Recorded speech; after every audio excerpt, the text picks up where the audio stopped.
בשם HaShem na'aseh v'natzliach. Shiur Torah, bruchim habayim. Everybody, we're back, Baruch HaShem, after an extended break from our extraordinary series, Jewish Hashkafa. Baruch HaShem, we're excited about it. There's really a lot of beautiful things, BeEzrat HaShem, that we'll discuss tonight and continue into this really life-changing series for those of you that have been watching since the beginning, or even those of you that are just tuning now for the first time.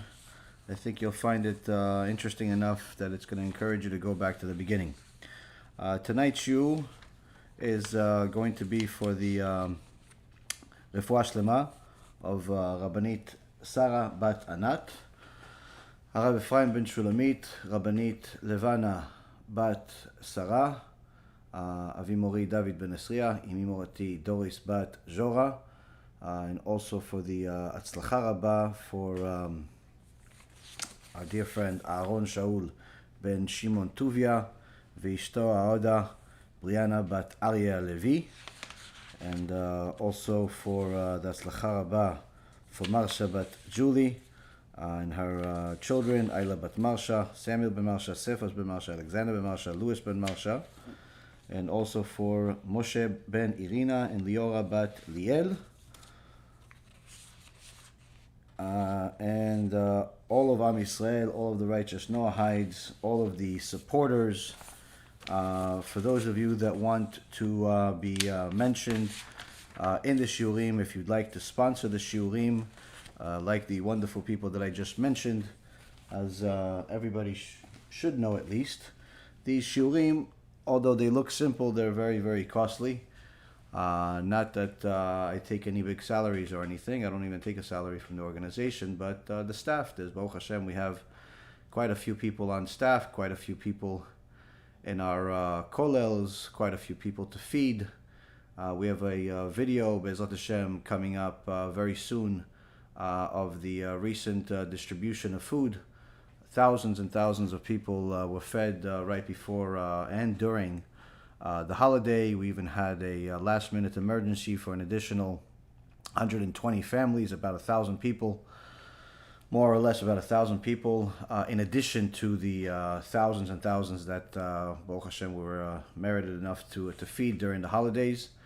Quite frankly, I don't know of any other organization that has their hands involved in as many things as our dear organization, BeEzrat HaShem, whether it's helping people do tshuva, helping people convert, helping people with all the different life issues that go on every single day, Shalom bayis issues, business issues, partnership issues, marriage issues, people wanting to get married, not wanting to get married. Baruch HaShem, there's a lot of different things that we deal with that. Of course, learning Torah, giving people adracha and a right direction of how to deal with things, answering, I don't know, tens of thousands, hundreds of thousands of questions each year. I think the last count was something like 500,000 messages in during the last 12 months, or maybe more. But Baruch HaShem, there's quite a few things that we deal with in regards to the Torah world. Of course, kiruv, to help people do tshuva. But in addition to that, we have our hands involved in a couple of kollels. Our own very dear kollel in Givat Shaul, run by our dear Rosh Kollel, Rav Shlomo Sharvit, an extraordinary Talmid Chacham. Him and the other Avrechim are there. We have two parts to that kollel. We have one kollel that's during the week. There's a half a dozen dayanim that are learning there. And then Rav Sharvit himself is a dayan, and we have a few others that are dayanim that are in that kollel, and a few actually learning to become dayanim. And then we have the Friday kollel, which is a project of itself. We have somewhere, I think it's 25 different avrechim that learn Fridays, which is usually the day off for many people that are Torah scholars to get ready for Shabbat, but it's an auspicious time to learn. So we have that particular kollel going as well. And then, of course, we have the kollel in Har Nof that Baruch HaShem is doing well and just got a new location. So we have that, and we have our Bnot Aliyah, in Tel Zion with Arav Alimi. That's a group, a part of an organization that's specifically catered to help young girls not go off the derech. Some have gone off the derech, some are difficult stories, but Baruch Hashem, that also has progressed and has grown dramatically, Baruch Hashem. So we have those things going on, and of course we have all of the different movies and just marketing of the Torah itself, from the free USBs and hundreds of thousands of copies of the books and pamphlets and CDs and books and more books and publishing books and the USBs and all of the Kiruv cards and the Kiruv packages. So Baruch Hashem, all of those different things cost a fortune.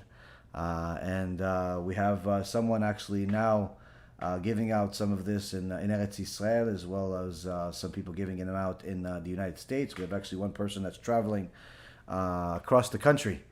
Chazak u'baruch to him, to our dear Chaim, that's going from place to place. He did New York, the tri-state area.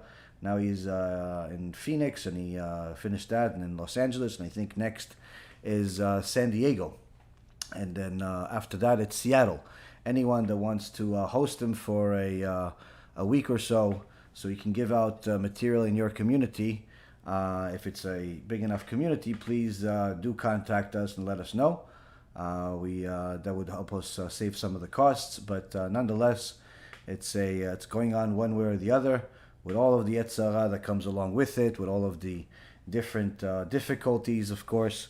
And of course, we have our Torah events and our Torah projects. One of them that's going on right now is the Siyum Shas in 1 year, completion of the Shas in a single year. We have, I think, close to 70 young men that are signed up to and are learning already for the last few months, with a target to complete the Shas in a single year. And these are not just regular 15-year-old kids. These are from all ages. We actually have one of my dear friends that actually already completes the Shas, Yerushalmi and Bavli, and many other things each year.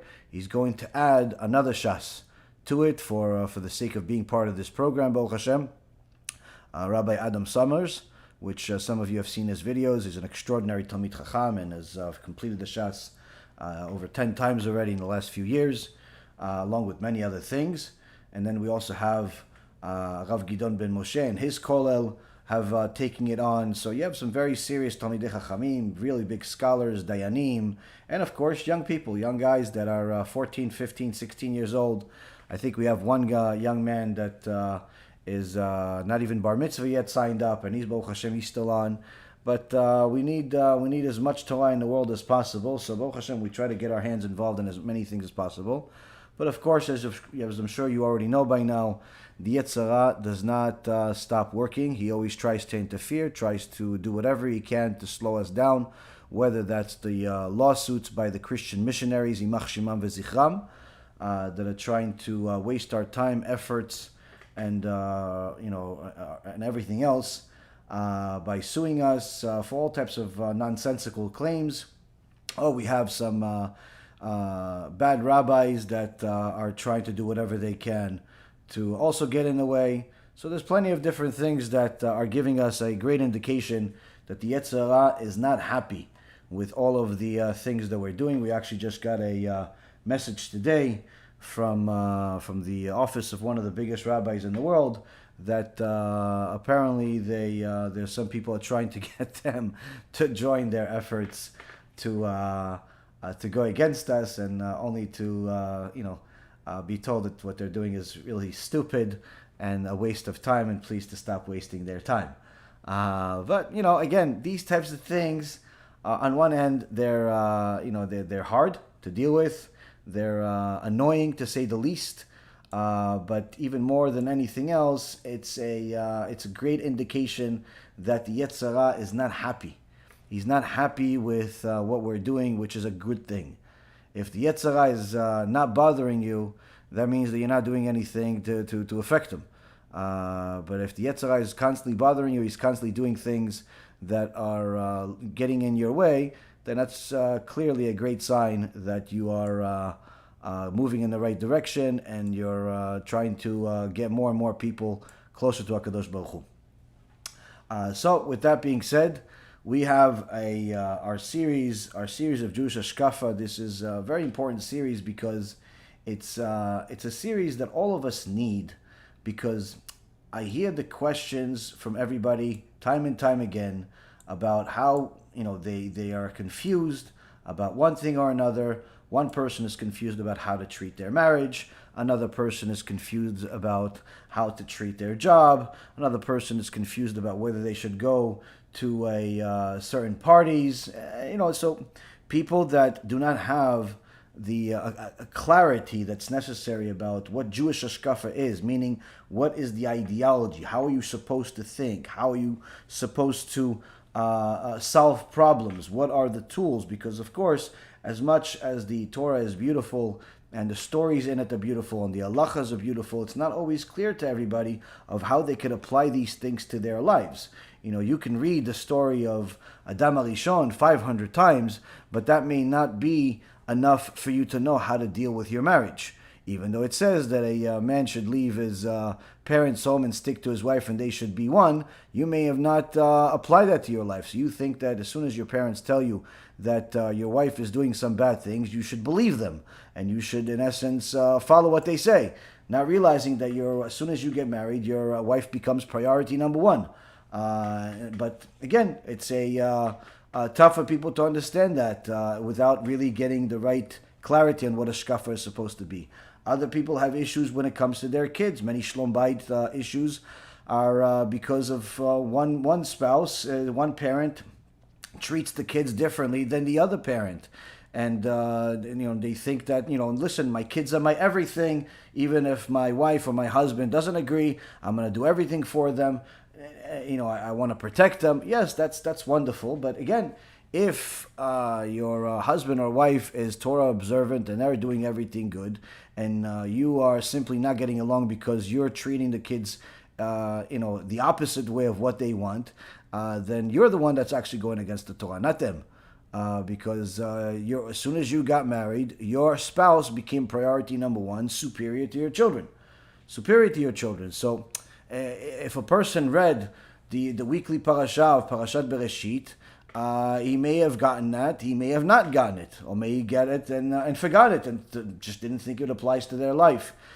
And the same thing goes with everything else. When you read this week's parashat Noach, where Kadosh Baruch Hu, in essence, right off the bat, we just started the Torah, and within 1,600 years, he destroys the whole world because of all of the immorality, all of the disgusting behavior that mankind has put into the world, and yet people still don't know how this applies to them and still ask questions about whether they're allowed to go to all types of parties that are, in essence, declaring that they are enemies of God. They may call it a wedding, they may call it a bar mitzvah, they may call it an engagement party, they may call it a lot of different things, but what's happening in those parties, whether it be non-kosher food or non-kosher dancing or non-kosher other things, these types of things are something you should have learned from the parasha.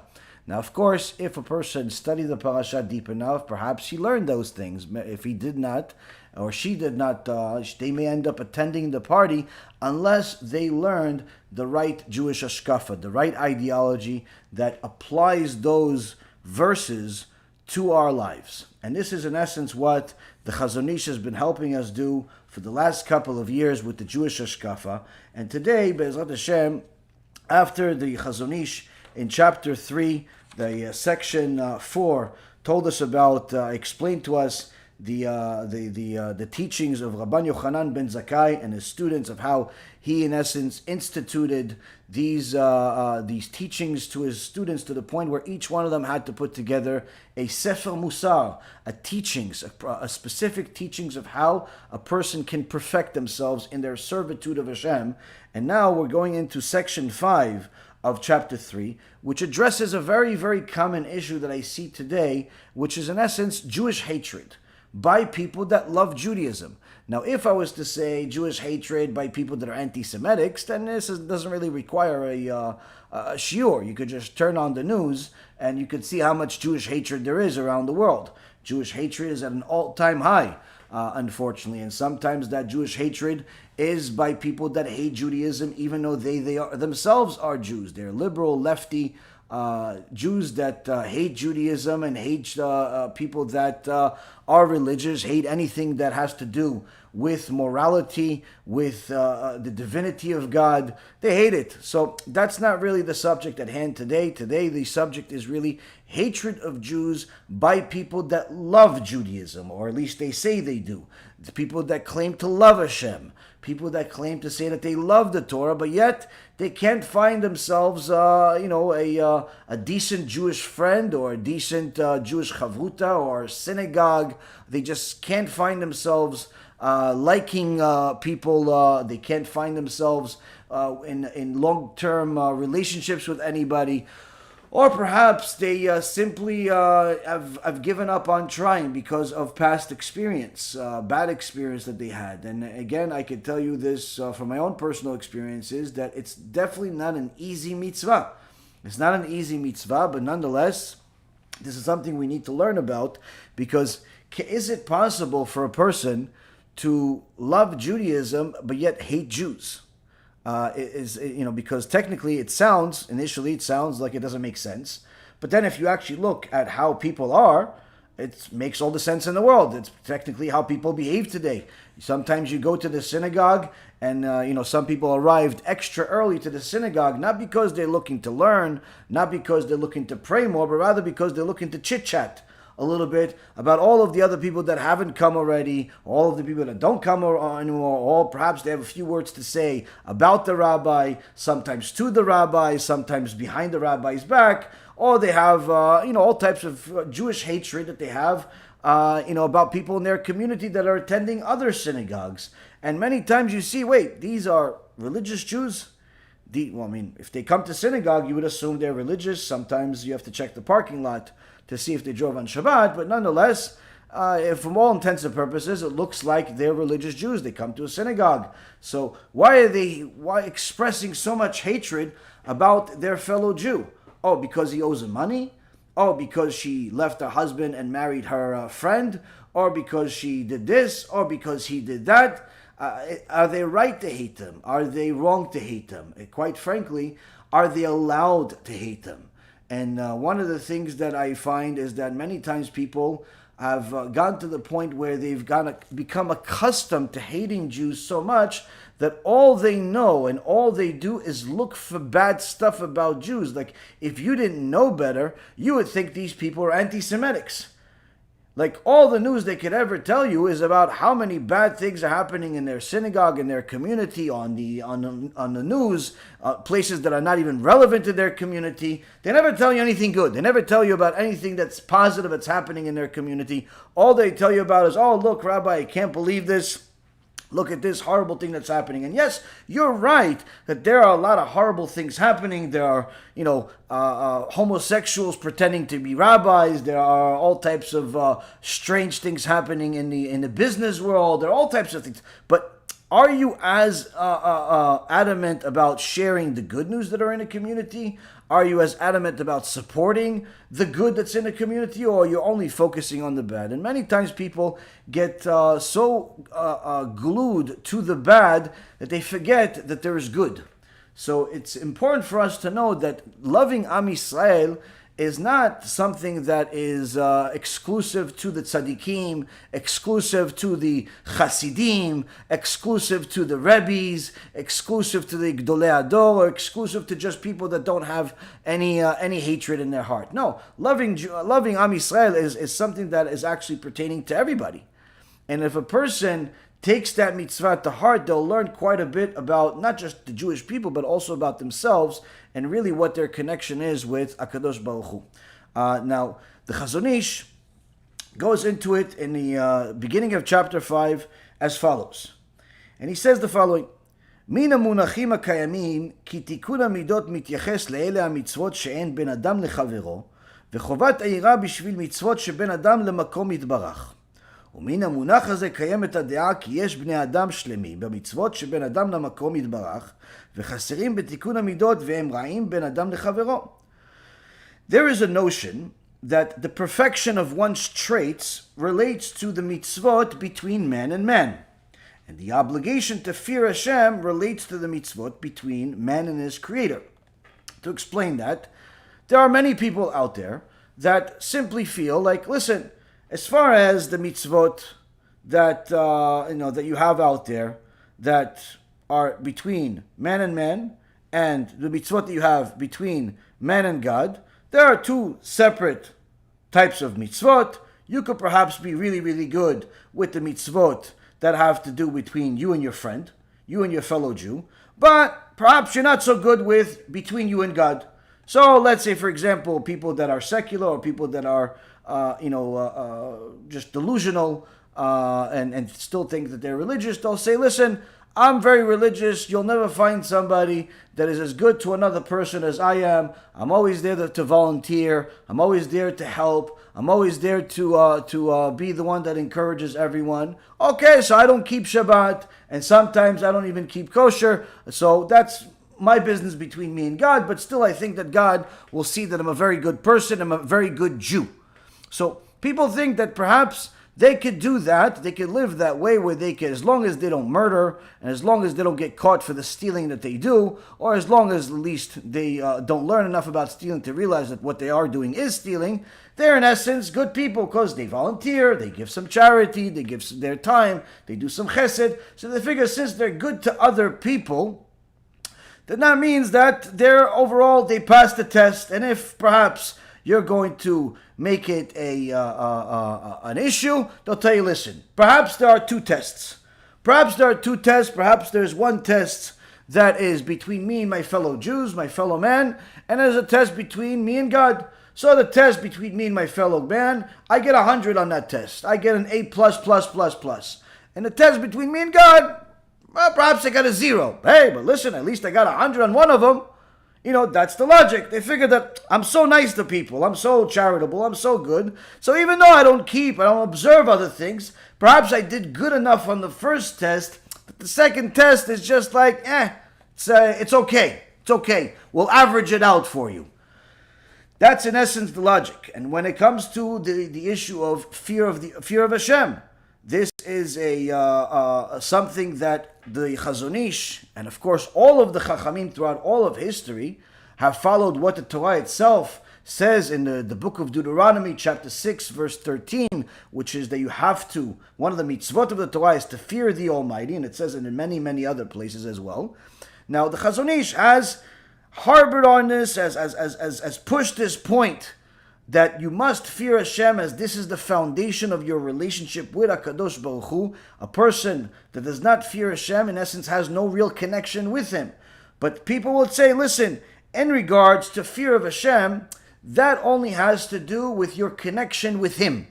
Meaning, so yes, I may not have enough fear of Hashem when it comes to, maybe I don't keep Shabbat, or maybe the issues of morality, wasting seed, adultery, cheating on my wife, having somebody else's wife cheat with me, homosexuality, all of those things. Perhaps all of those things I'm not so good at, but listen, I'm surely still a good friend because fear of Hashem doesn't have anything to do with me and my fellow Jew.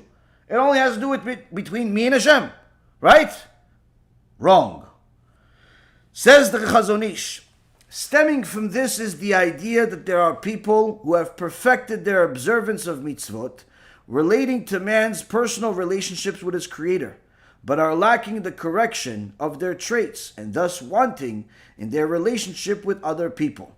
He says there are certain people that feel like they have done so well with their observance of mitzvot. They keep Shabbat, they give their time to go to shul, they study Torah, they do all of those wonderful things. But when it comes down to actually their relationships with other fellow Jews, they're not so good. They're not so good with it, but still, they figure that they're so good at observing mitzvot between them and God that it's okay to just, disregard Jews and perhaps even mistreat them here and there. It's not the end of the world. This is unfortunately one of the things that people do often with their most important people in their lives, such as their loved ones. Rav Ephraim told me that one of the Rabbanim that he once learned with, and he invited to, he went to learn with, Rav Yudah Bracha, was a extraordinary Jew. Is an extraordinary Jew, Baal Shem Tov. And one time when Rav Ephraim was still very young, they had a study session. And perhaps Rav Ephraim didn't realize that the schedule that Rav Yudah Bracha had at the time, this is many years ago, 20 years ago or so, was it for a reason. And when he asked him, listen, can we study on specific days? And Rav Yudah Bracha said to him, we can study every day except Thursday nights. Why not Thursday nights? I mean, Thursday nights is also a day of the week. It's not Shabbat. He says, no. Rav Yudah Bracha says to him, no, that's my night with my wife. It's my night with my wife. That night. So Rav Ephraim, in his young innocence at the time, says to him, but for the Rav, what about Torah? I mean, we came to the world to learn Torah. And Rav Yudah Bracha says to Rav Ephraim, that is my Torah. Spending time with my wife on Thursday nights, that is my Torah. That's my Torah. Why? Because I am fulfilling the Torah. I am developing an even closer relationship with my wife. There's Shalom Bayit. The more Shalom Bayit there is, the more I have the ability to learn even more Torah the rest of the week. The more there's peace in the home, the better my kids will be, the better my Torah will be, the better the Parnassah will be. So, me spending time with my wife, whether she wants to go to a restaurant, or she just wants to sit and talk, or she wants to read a book together, or whatever it is that we do, that's my Torah for that night. That is me fulfilling the Torah. That is my studying of Torah. So, when a person thinks of something like this, they think, oh yeah, probably this guy is like a Baal Tshuva, or this is someone that just started learning. But little do they know, this is one of the big Chachamim. This is one of the big Chachamim that understood that Torah is not just necessarily opening a book and running over the world in the process. No, you have obviously a certain amount of Torah that you have to learn, and you have to also run your life as well by using that Torah that you learn. And one of the things that one of the other Rabbanim that Rav Ephraim had that really exemplified this other point was Harav Menachem Stein. Alav Shalom. Harav Menachem Stein, he was one of the Rabbanim that Rav Ephraim learned with when he was very young. And Harav Menachem Stein was an extraordinary tzaddik, kadosh, ta'or, and a very, very big chacham. And, of course, to teach young men Torah is no small deal. It's a very, very big deal because in essence you are what we're relying on for the future. What you develop is in essence what's going to be the future of Judaism. So when you're teaching young men and women Torah, MUSSAR, Mitzvot, all of those different things, you can't just look at it as this is just my day job. You have to understand that this is literally the future of Judaism is in your hands. Unfortunately, many people forget this, and they think too much about other things that are not necessarily relevant to the future of Judaism, but rather to the future of their bank account, the future of their reputation, the future of their people's perception of things. And unfortunately, they end up making one mistake after another, such as throwing out young boys and young girls that are a little weaker, or perhaps don't want to learn the same way like everybody else. They haven't jumped on the bandwagon yet, and unfortunately they throw out these young boys and girls out of Jewish Yeshivot and seminaries as if they're old clothes, as if they're bad. And a lot of these horrible stories have come to my desk, and literally each and every single one of them makes you want to cry, because it's not just the boy that now feels like a loser, feels like he's a nobody, feels like he's never going to be anyone because of the treatment that he got, but it's also the rest of those boys that are still in that yeshiva, or the rest of those girls that are still in that seminary, that are under that same horrible leadership that is throwing out young boys and girls without really taking anything into account. And there's even a few recent stories maybe we perhaps will share with you at another time that we had to deal with and still dealing with that are happening. And the truth is that, young boys and girls should never really be thrown out of yeshivot unless they're ruining the other kids. That's what Rav Shach Paskin and when Chachamei Israel have said, you're not allowed to throw out young kids out of yeshivot for money issues. You're not allowed to throw them out for, that they're slow. You're only allowed to throw them out if they are people that are ruining everybody else intentionally. But unfortunately, many people think that if they're not learning in the same speed as everybody else, that's the equivalent of ruining everybody, which is, of course, not the truth. Or if they are, not in the same background or same something else, then they're ruining everybody. So these are the types of things that unfortunately have been happening for the last several generations and unfortunately are still happening to this day. But that's because the teachers themselves sometimes did not apply the teachings that they're supposed to teach the kids to themselves. And Harav Menachem Stein said that when a person has a lot of Torah knowledge, they learned a lot of Gemara, they learned a lot of Poskim, they learned a lot of different things in the Torah, but at the same token, they still have bad midot. They still have bad character traits. They still think that they're better than everybody else and are arrogant as can be. They still are stingy. When they see someone that's needy, they look down at them. They still think that, in essence, they are better than anything else that ever walked the face of the earth, or at least anything that's walking in the earth today. Or they have other bad traits, such as being quick to anger, or they're people that are jealous. They hear some of their students, talking about another rabbi that they like. Oh yeah, Rabbi this is helping us. He's great. His shiur was amazing. And, they get a little annoyed that all of their students, instead of, mentioning them as they are their heroes, they are the best, they're mentioning a different rabbi that they saw on YouTube or on BeEzrat or they saw, a live shiur. They hate it and they become jealous. So what do in order to eliminate this? They start talking bad about this rabbi. That rabbi, he's only a rabbi for 10 years. That rabbi, I think he made some mistakes. Somebody told me that he did this, and this.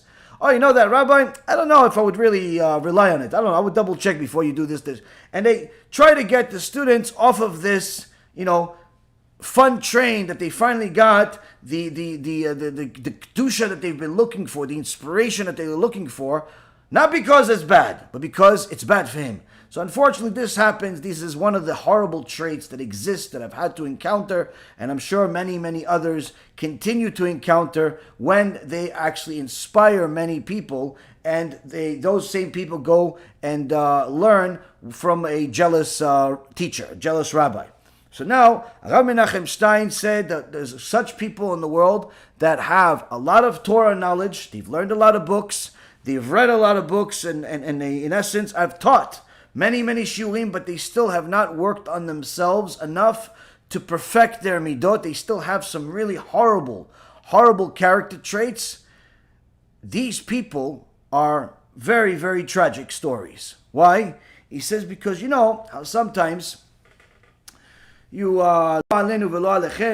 see that there are deformities in the world that are brought into the world, different tikkunim that HaShem brings into the world, different people for different things that they've done during their previous life, or for whatever reason he does what he does. We're not here to give you the accounting of HaShem. He's the one that gives accounting on us.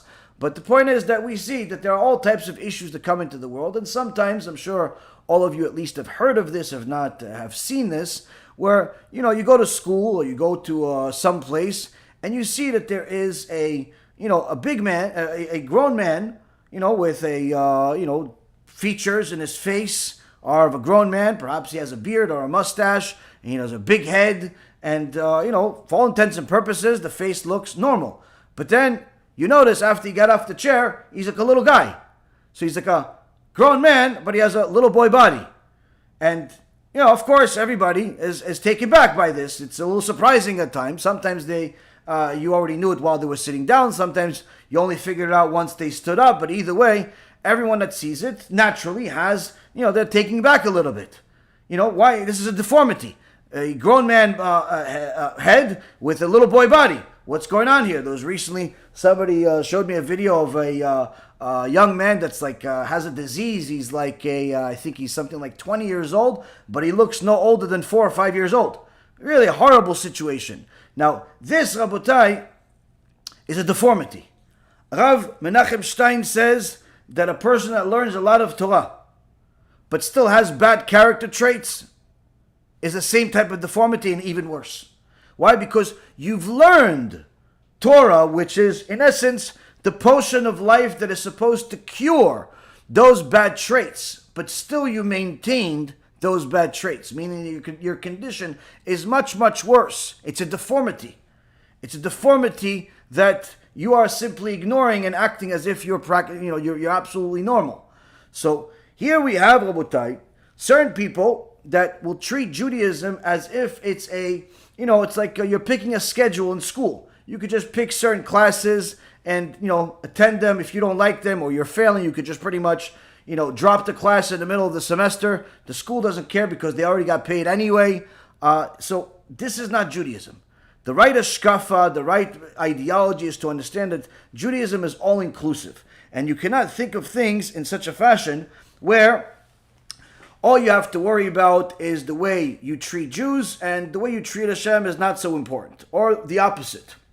All you have to worry about is the way you treat the Mitzvot. You go to shul, you pray every day, you put on your tefillin, you spend some money on tzedakah, you learn Torah, but your treatment of fellow Jews, whether they be your wife and kids or it be other people in your community, doesn't really matter. No, you cannot do that. It's all inclusive.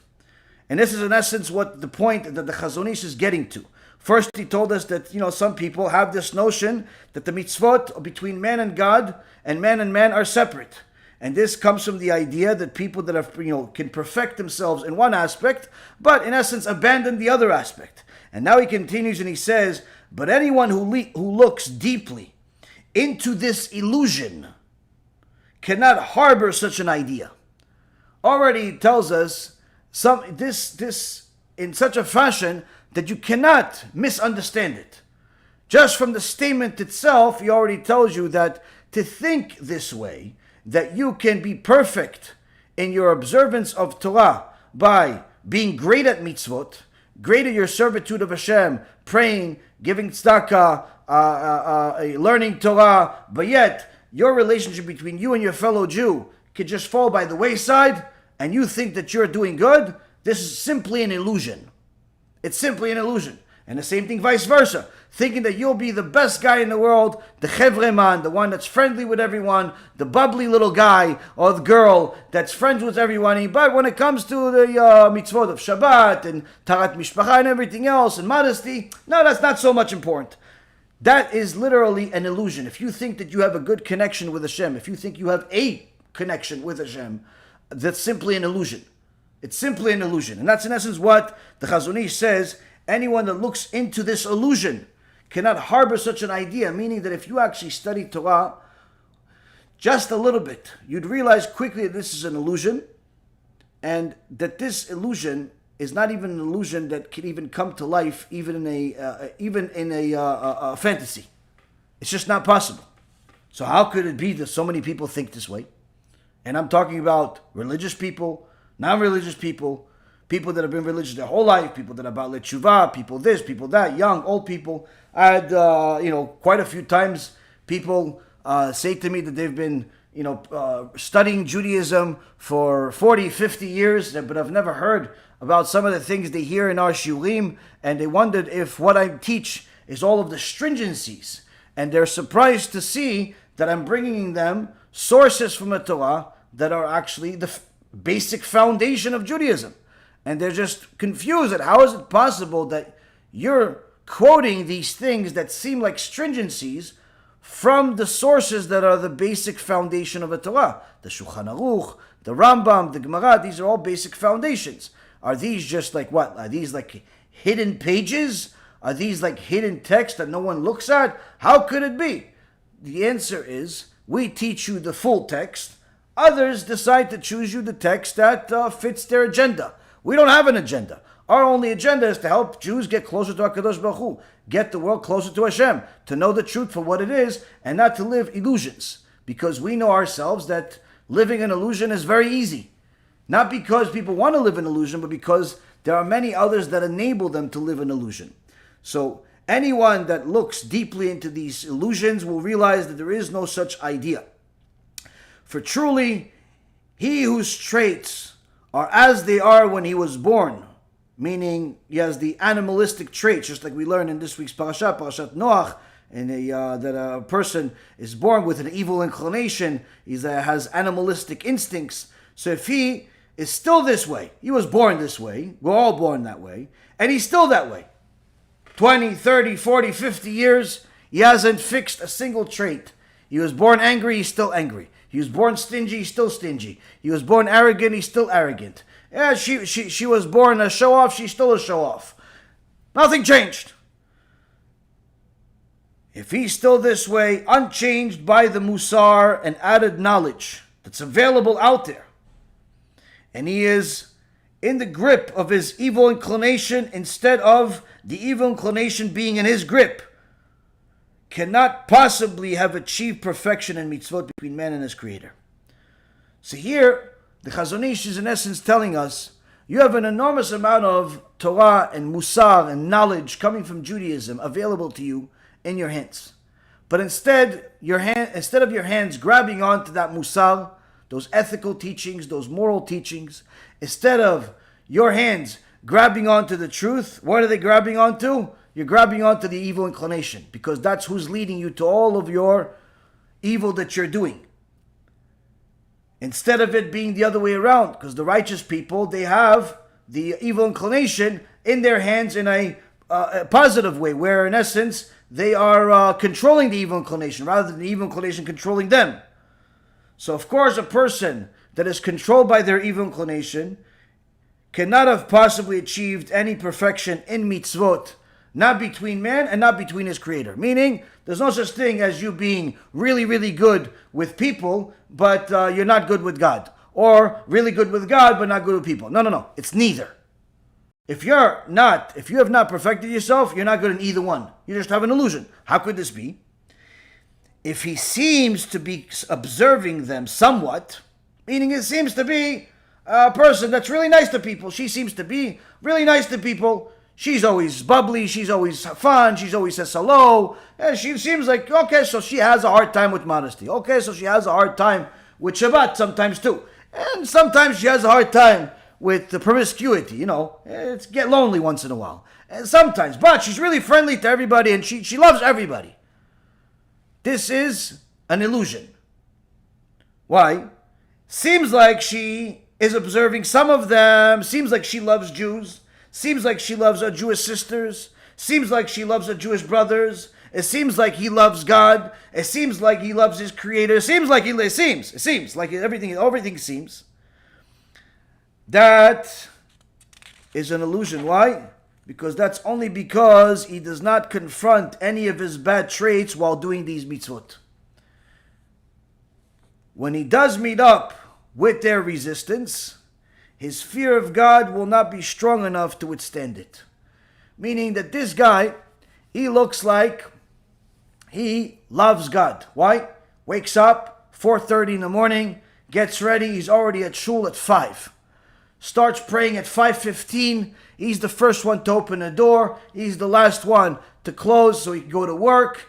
After shul, he goes straight to work. He stops in the middle of the day. He prays exactly on time. He looks even at a global clock, an atomic clock, to make sure that he prays at exactly the right time when the sun is positioned in a certain way in the world. So he prays exactly at the same time where it's the plug. It's not just prayer whenever. It's exactly at a specific time. He prays at a specific times. He puts on his tefillin exactly the same way every day with all the right precisions, and also he makes sure that the tefillin are, if there's a scratch, he takes a marker of some kind that's specifically for tefillin to make sure it's black, because the aliyah is that the tefillin need to be black. And if the belts get a little bit too much wear and tear, he exchanges them, and his kippah is always perfect, pristine, it's always clean. And the clothes, he's got the suit, he's got the tie, he looks like he just came out of yeshiva, even though he's already in his 40s. He looks like he just came out of the yeshiva. He looks like he perhaps could teach yeshiva, even though he works perhaps at a UPS center. But he's frum, as frum can get. And he prays exactly at the same time. And he goes to the shiur right after work for a nice 45-minute hour daf yomi, and he after that he says yesher koach, and he leaves, and he goes home, and everything is good, and everything is exactly at the same time, and he learns at the same time, and he prays at the same time, and he has tefillin at the same time, and his etrog is always the same type of etrog every year, and his lulav is exactly the perfect measurements, and all of the mitzvot are precise, and he makes sure to look at his tzitzit to make sure each day that nothing is ripped, even though he already looked at it 57 times over the last 24 hours. He looks again, and he makes sure that he does everything perfect to make sure that his servitude is good. Not just good, but good as literally good can be. So it looks like this guy is the perfect servant of the Creator. It looks like this guy, this should be my rabbi. This should be our rabbi. This guy is like a machine, but living. What could possibly be wrong? Says the Chazon Ish, that's because he does not confront any of his bad traits when doing these mitzvot. Doesn't confront.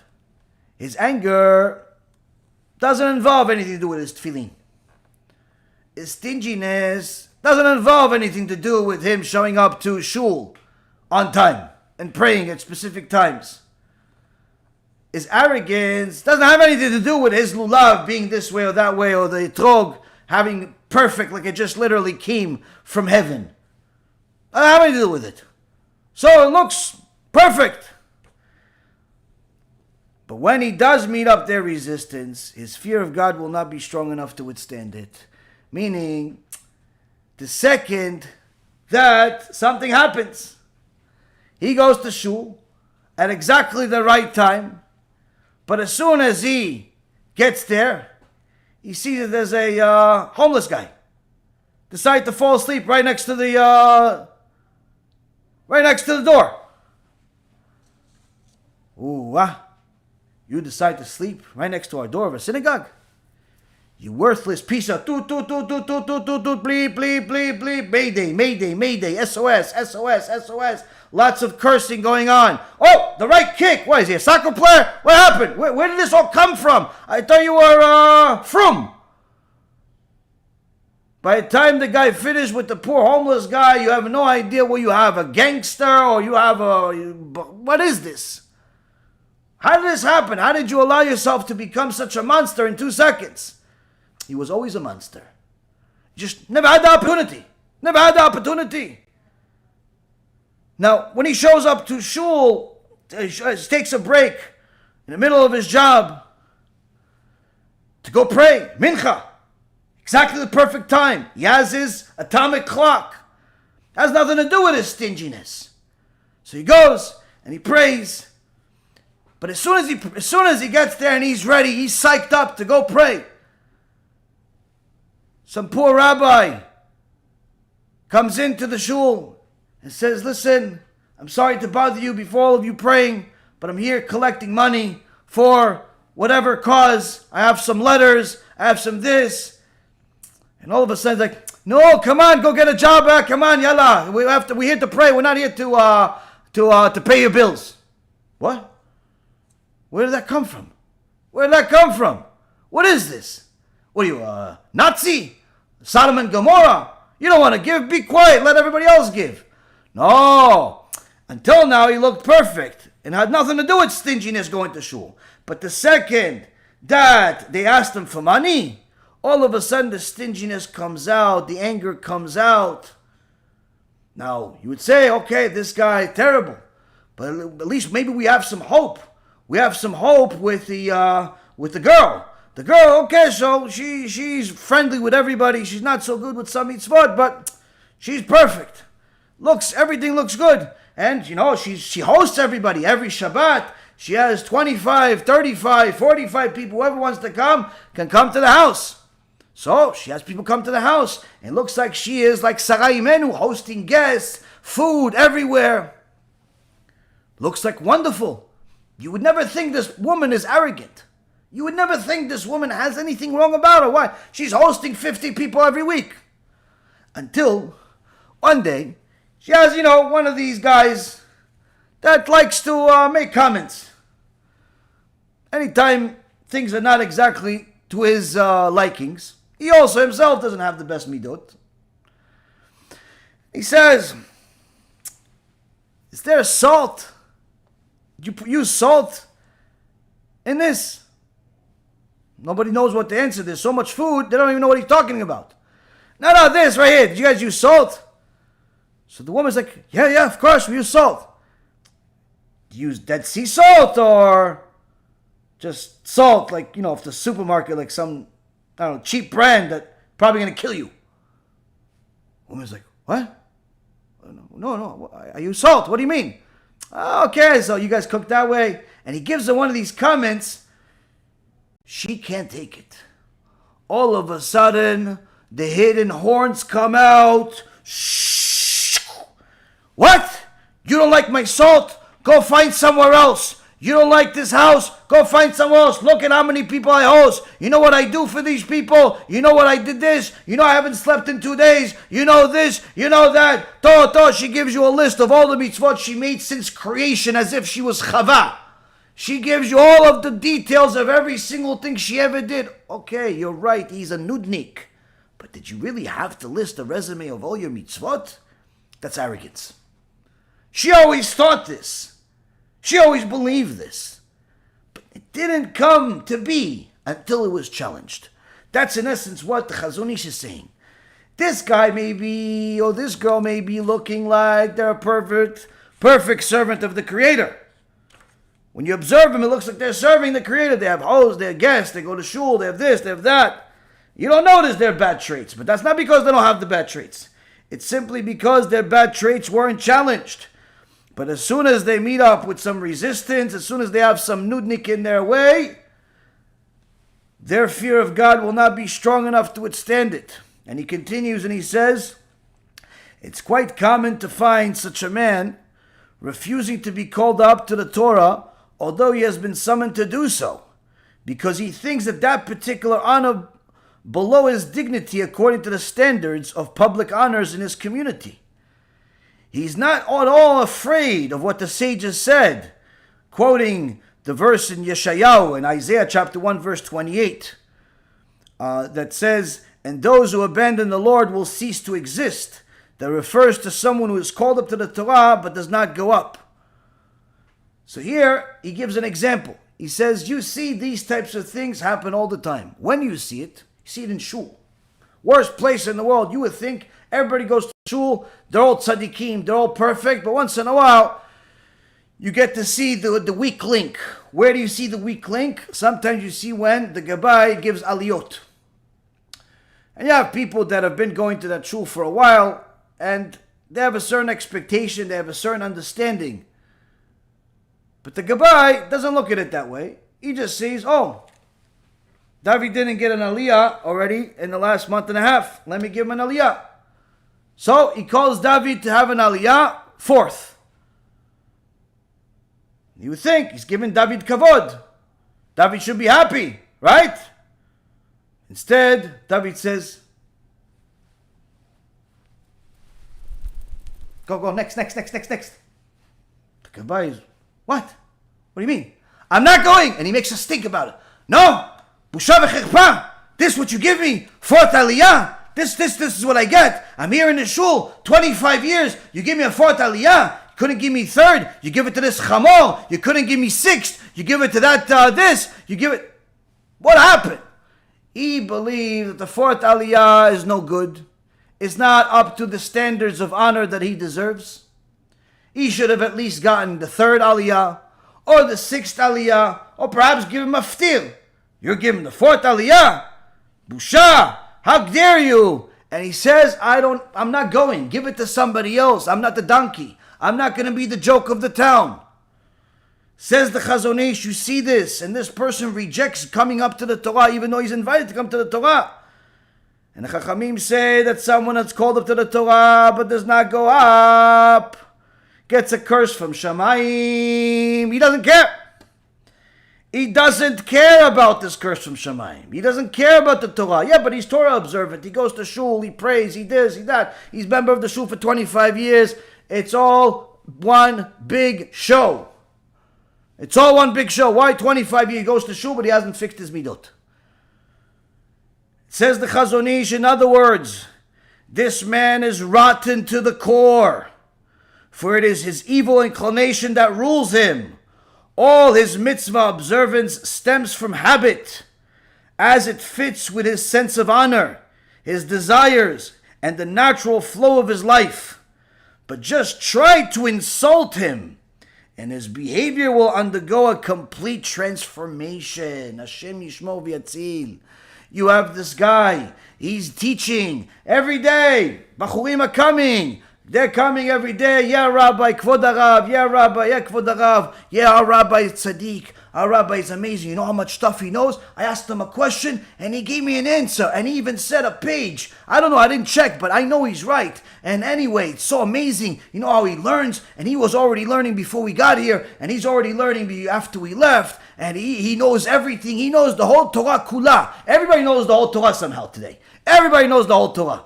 So, you know, everybody loves him. Everybody thinks that this guy's mamash, an angel on two. There's an angel on two, because, you know, angels are known to have one leg. But, you know, he's an angel on two.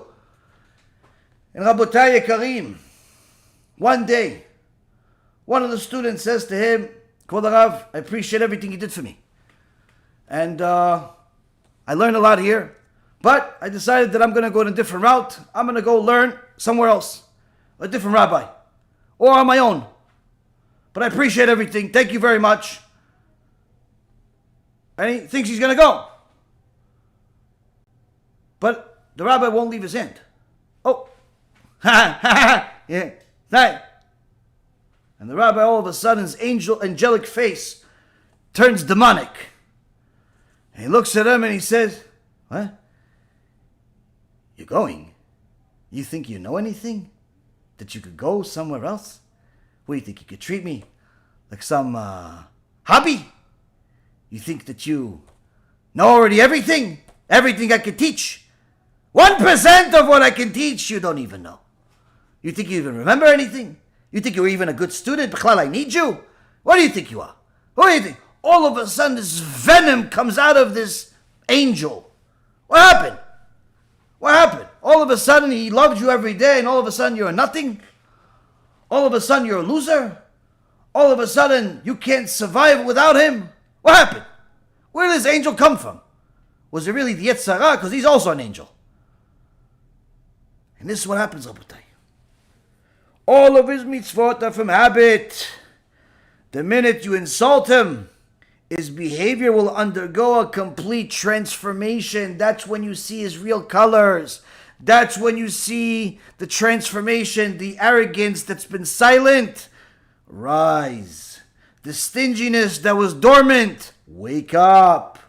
All of the horrible things that were within him, all of a sudden they become front stage. How could this be? It's always been. It's always been. It just wasn't tested until now.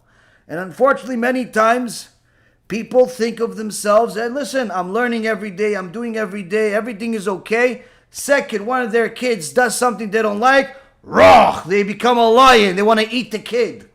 Second, their wife does something that is not to their liking, rah, they want to eat her and end the kids, and let me just go start a new life. What happened? What happened to all the Torah that you learned? What happened to all the MUSSAR? What happened to all the good things? Where did they go? They never came, really. In reality, they were just, storefront. You know, the signs in a storefront, the pictures in a storefront. It's not necessarily the best indication of what's in the store. And it's certainly not the indication of how honest and the store owner is and how much integrity they have. Sometimes they have a good website, but when it comes to business, they're corrupt. That's just the nature of the beast.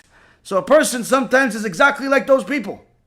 It looks like a good storefront, it looks like a good business, but in reality, the second the check clears, the second the money is wired and transferred in, that's when the corruption runs rampant.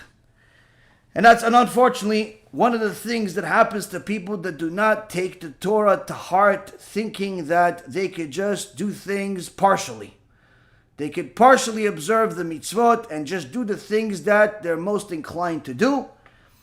Connect to the mitzvot they're most connected to, and everything they're not exactly connected to, everything that's a little too hard for them, or everything they just simply don't feel is important enough, they simply just throw by the wayside. thinking that this is not so bad. As long as they excel in everything else, it's okay for me to be a beast. They're just dormant. That beast is coming out, Habibi. That beast is coming out, and it's going to kill some people with it. And since it's common for such a person, says the Chazon Ish, to have to struggle with his traits when it comes to mitzvot between man and man, whereas it's not so common for him to have to confront resistance when it comes to praying or saying Kriyat Shema, etc., it seems to people that he is half God-fearing, that there is a line dividing between two types of mitzvot. But the truth is that his fear of God is evident neither in one type or the other. Says the Chazon Ish, if a person thinks that the fear of God is only required in your mitzvot between you and God, but fear of God is not required in your mitzvot between you and man, then what ends up happening is that you don't have fear of God anywhere. Not in your servitude of HaShem, with your relationship between you and Him, or your servitude with men versus men. There's simply no fear of God whatsoever. There's simply no servitude of HaShem. You're simply serving yourself. And this is one of the things that a person needs to analyze on themselves before they expose themselves. Reflect on themselves, reflect and see, wait, do I really love God, or do I just love what God gives me? Do I really love Judaism, or do I just love the different things that come with Judaism because it fits my agenda, it fits my life? Do I love the Jewish people, or do I just love Jewish people that I get along with? What about if I don't necessarily go along with them? What if I don't necessarily like him so much? And what if I perhaps even jealous of him because his wife is this, and his car is that, and his this is that, and all of the other excuses that people have? What if that? Do I really have to love everybody? Do I really have to love everybody? Well, let's see, Rabotai. The Gemara in Masechet Shabbat, page 31a, it says a famous story, which B'siyata Dishmaya we're going to give you an extraordinary chidush on today, BeEzrat HaShem. But the story is a famous story that everyone knows and everyone has heard of, and is a story that will begin one of the points, and B'siyata Dishmaya will come back to the story to get the chidush and see how it all fits together.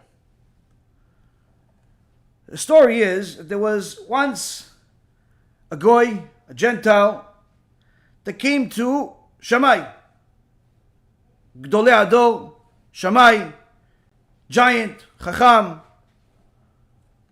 the Chavruta of Hillel,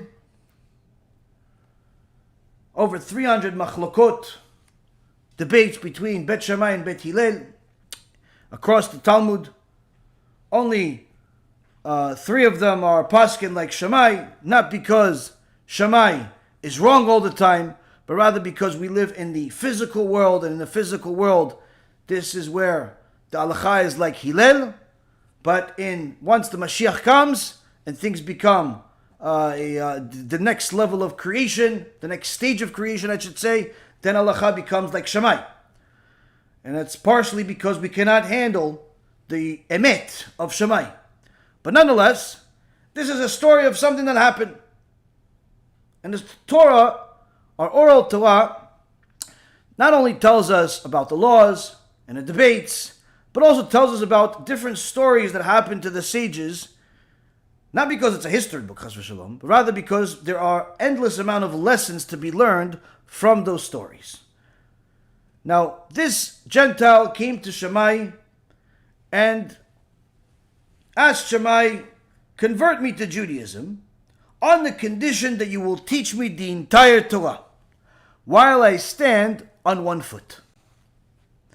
Upon hearing these words, Shammai pushed this person away with his ruler that he had in his hand, and the Gentile went to Hillel and presented him with the same request, saying, convert me to Judaism on the condition that you can teach me the entire Torah on a single foot. And Hillel before he converted him, he says, that which is hateful to you, do not do to your fellow. This is, in a few words, the entire Torah. All of the rest is elaborations of this particular central point. Go and learn it. On the surface, everyone has heard the story. It makes Shammai look like the bad guy. It makes Hillel look like the good guy. This is obviously incorrect, which we're going to get to later on, BeEzrat HaShem. But the first lesson that everyone that has brought this, that many that have brought this in their different shiurim and books and so on, is to teach that there is a significance to loving your fellow Jew. And there is a mitzvah in the book of Leviticus that HaKadosh Baruch Hu commands us, ve'afta l'reacha kamocha, that you must love your fellow Jew like you love yourself. Here, Hillel says, the way you express that love is by don't do anything that you hate done to yourself to your fellow. This is the foundation that the rest of Judaism stands on. In so many words. This is the superficial meaning of it.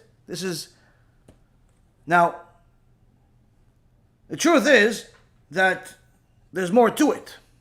If a person learns the Mefarshim, he sees that the person is not really making a joke. The Gentile's not making a joke of Judaism, saying, I want just one rule, give me all of the mitzvot in one, or that he wants to literally stand on one leg. Says the Maharsha that he wants one foundational principle that the Torah is based on. And Shammai is telling him, he pushes him with the ruler, and he tells him, look, you see, I'm measuring against the building, just like this ruler cannot be enough to support this building. The Torah cannot be supported by a single thing, single rule. And then he goes to Hillel, and it seems like Hillel says, no, the opposite. As if Hillel disagrees with Shammai. No, there is a rule. In fact, that you have to make sure not to do which is hateful to your fellow. And that's the entire Torah. So Chachamim ask, wait a minute. You're talking about your fellow Jew. Fine, you're right that you shouldn't do anything bad to your fellow Jew, because many of the mitzvot that we have in the Torah are between one man and the other. But what about Shabbat? What about the mitzvot that you have between man and God? So then, Rashi says, no. What you're not understanding is that there's a specific language that Hillel used. He says, don't do to your fellow. If you look at the book of Proverbs, chapter 27, verse number 10, it says, Re'echa ve're'eh avicha al ta'azov, that do not forsake your friend and the friend of your father. And this friend is referring to God. Meaning that what Hillel is saying, don't do what is hateful to God. And that's what the entire Torah stands on. Follow the mitzvot. Now, just like someone hates when somebody disregards their wishes, don't be one of those people that disregards God's wishes. And go learn from there. On the surface, now we have another layer. We're still not at the Chidush or anywhere near it, but in essence we still understand that we have multiple teachings that we've learned here. One is teaching us that we have to love each other. One Jew has to love his fellow Jew.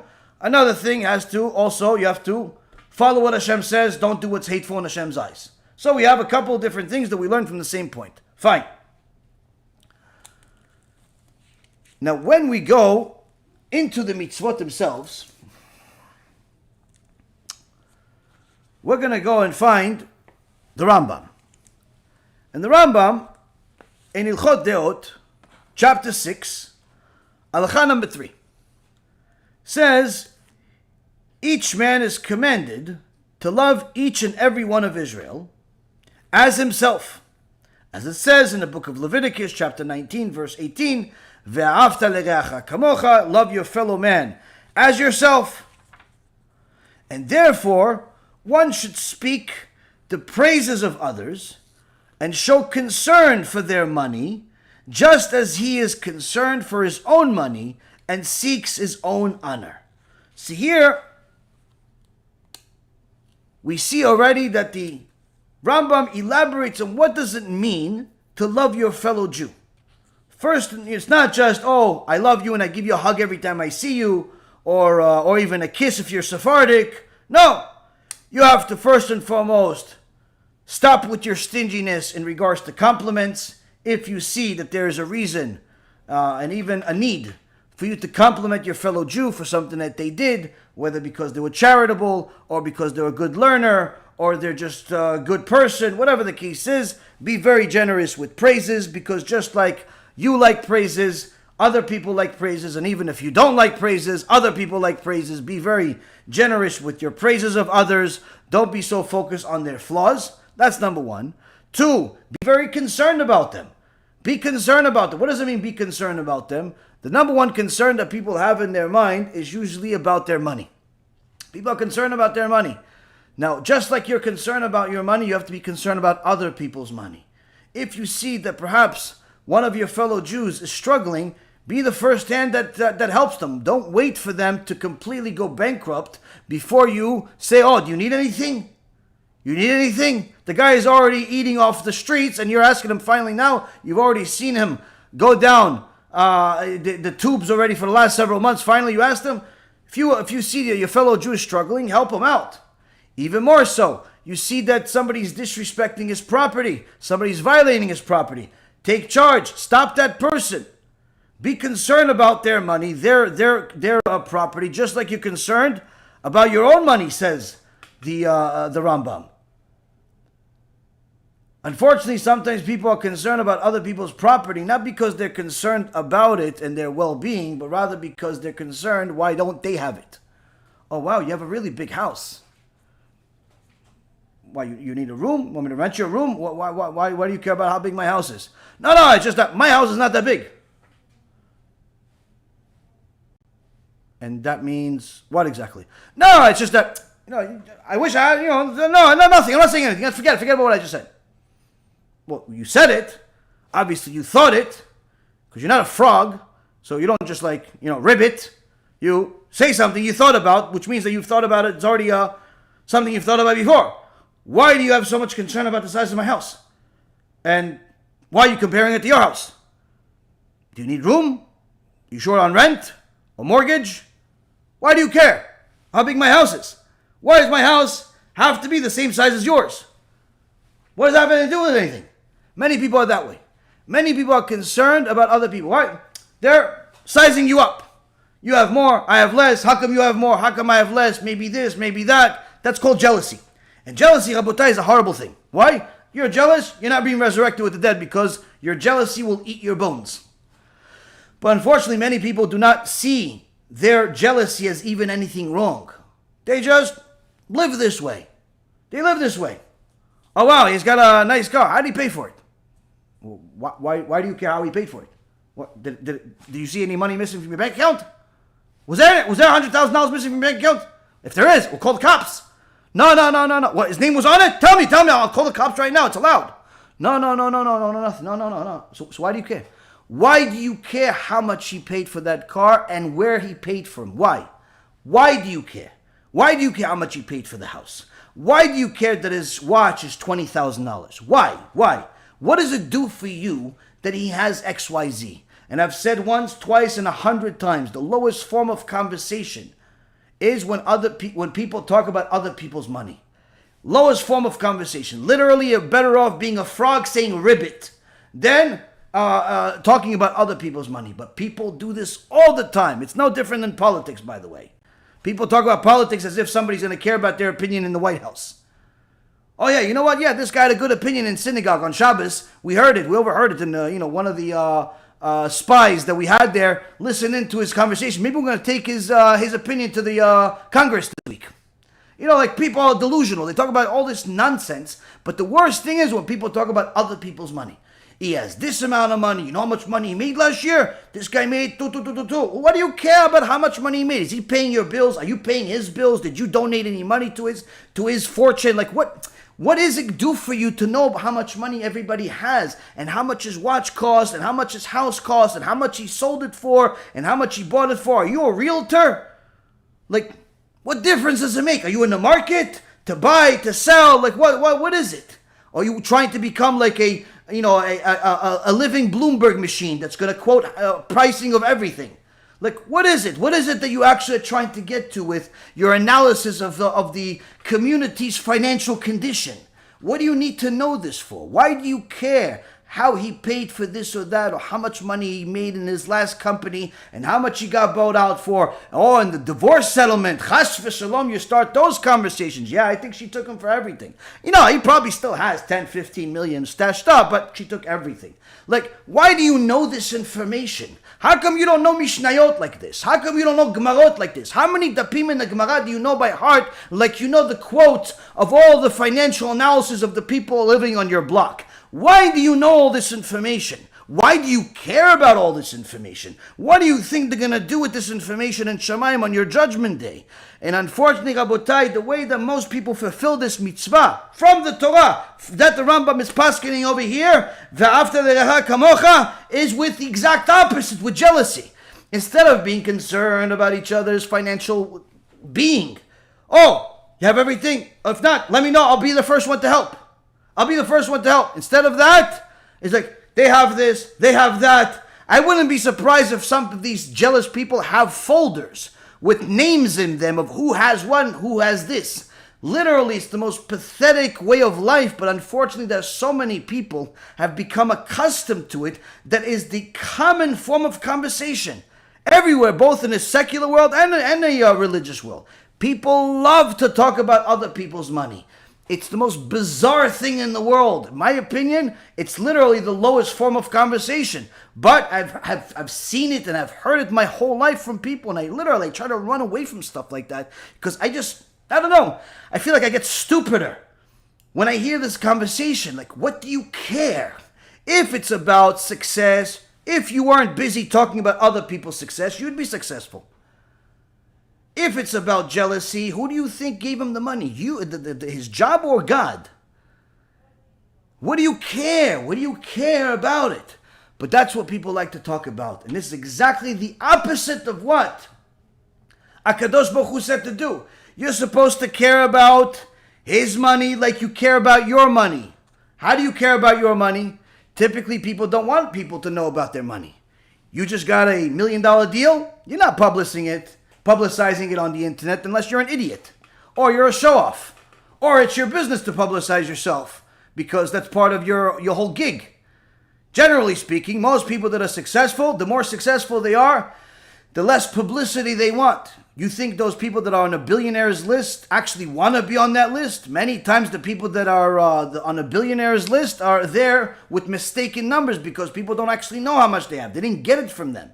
Many times the most wealthy people out there, most successful people out there are not on those lists. There are many people that are much richer than the billionaires list that are out there that you don't even know they exist, and it's intentionally done that way. Why? Because the more successful a person is, the more they realize they need privacy, or else they become a target. They become a target for bad things, crime and otherwise. Also bad things with people taking advantage of them. All of a sudden, everybody from their high school wants to be their friend. All of a sudden, all the girls want to marry them. They suddenly became beautiful.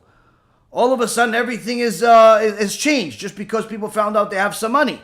It's a pathetic reality, but it's a reality nonetheless. So people that are successful typically want privacy. They don't want to tell people they just made $1 million, 10 million, 20 million in a stock market or in Bitcoin or in some other sham. They want privacy. They want to keep it. They want to continue living as if nothing has changed. And sometimes they'll buy a fancy car and people are going to ask questions. Oh, yeah, things are going good. But they're still not going to tell you exactly how good it's going. Yeah, it looks good, like you just made $1 million, so that's why you have a fancy car. He doesn't realize it's not $1 million, it's probably 150 million. But it's enough. It's enough that he knows that. He doesn't need to know my bank account. Why? Because they're concerned. They're concerned about how everybody else knowing how much they have. People don't want to share this information unless there's a benefit to sharing that information or a need to share that information. I remember dealing with it with people when we deal with them in business. Many times the most successful people would not want to answer the basic questions of how much money do you make for a living? How much money do you have invested in the stock market? How much money is your net worth? They would tell you this, and I don't want to answer those questions. You tell them, listen, I'm sorry, I can't deal with you then. Not because I don't want to, and not because I don't believe that you have money. Obviously, you're starting the account with a substantial amount of money. It's just that I need to have something to fill out on the forms for the regulators. And it's okay, do I have multiple choice? I will tell them, yeah, you have 100 to 150, 100, and they usually say, yes, whatever you want to put, just whatever is required, put that. You know the guy makes $150 million a year, but he wants you to put $150,000. You know the guy has $500 million invested in the stock market, but he wants you to put $1 million plus. You know the guy's net worth is off the charts, but he wants you to put $1 million plus. Why? Because that's enough. That's enough for the paperwork. But then you tell him, listen, regulators have changed. Now you need to have $5 million net worth. Well, has something changed? Yeah, it's $5 million now. It's $5 million now. Yeah, it's $5 million. All of a sudden it changed. In 2 days it changed. Why? Because again, they want to be private. They don't want to tell you. Once you get to know them a little bit more, then they start giving you some more information. You find out all that stuff. They bring you. They ask you to come and visit them at their, in their office. Their office ends up being literally so many acres of land and fields that are being demolished and built and all types of things. Literally, it's like a small city. And like, yeah, this is $1 million, sure. If this is $1 million, like I have, two horns coming out of my head. But nonetheless, you have people that want to be private. Why? Because it's their money. So what's the point here? The point is, if the more successful you are, the more private you want to be. Why would you still think it's okay to share somebody else's success then? You want to be private as you become more successful.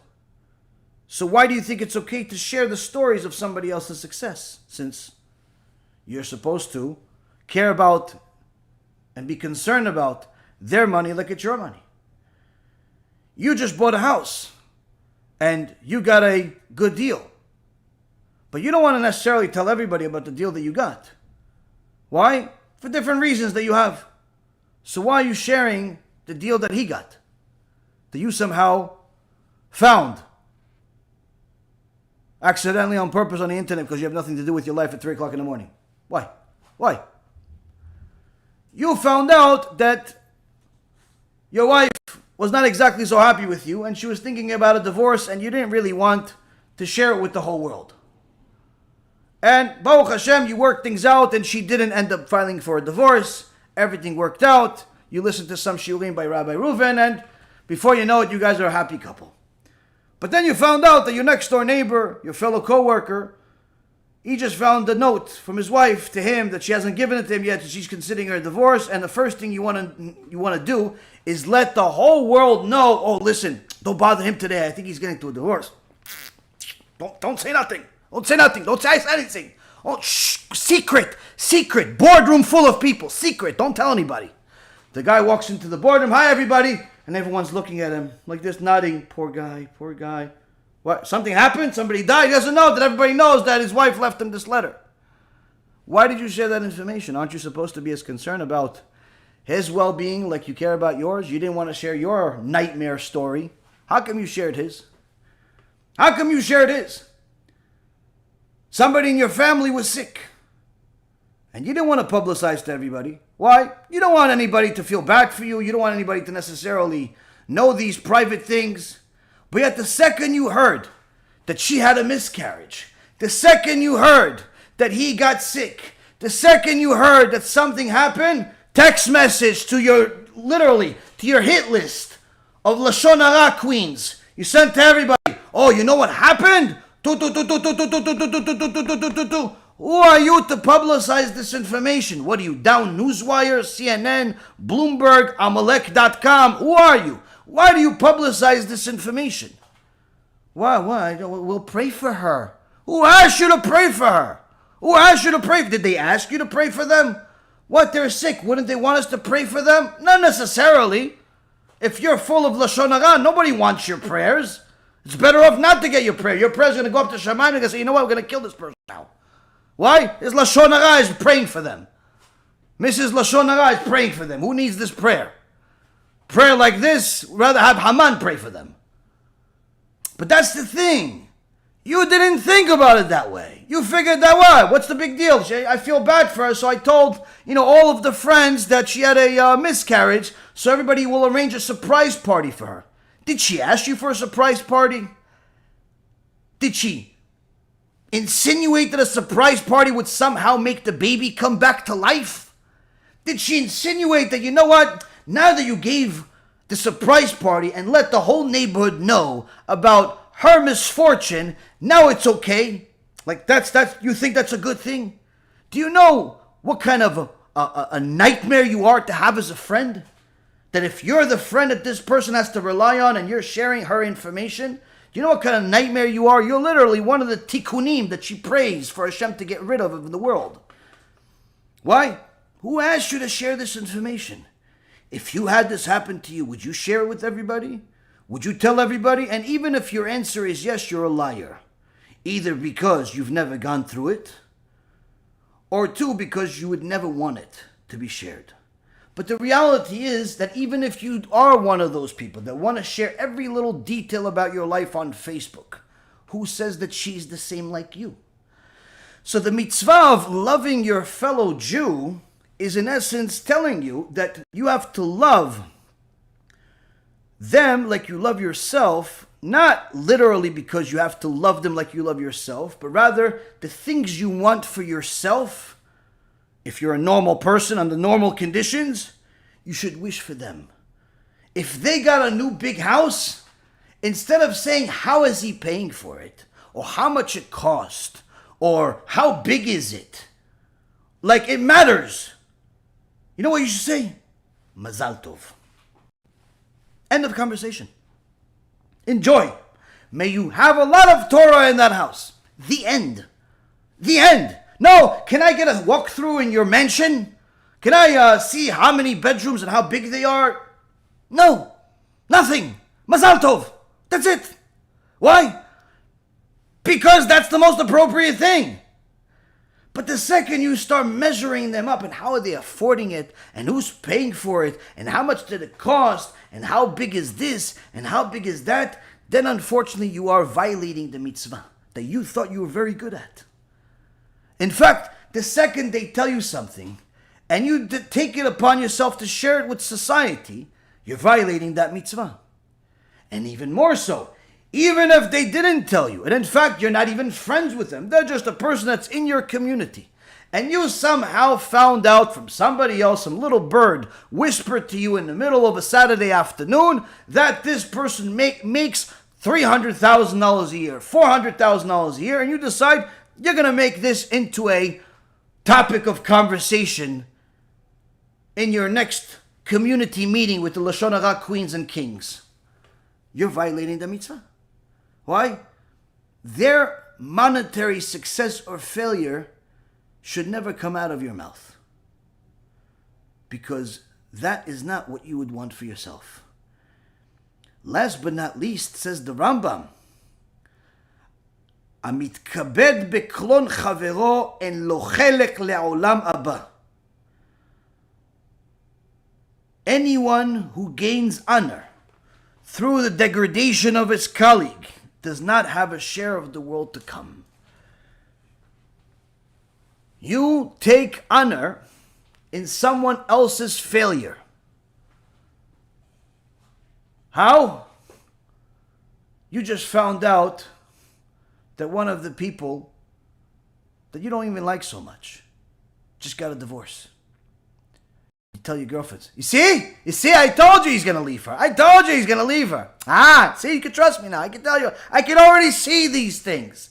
I already saw this already when he married her 5 years ago. He's not going to last with her. He's too good for her. Guess what? You just lost your Olam Haba. She lost a husband, and you lost Olam Haba. She lost a husband. You lost Olam Haba. She can replace the husband. A little easier than you can replace Olam Haba. Why? Because you're a nasnasa.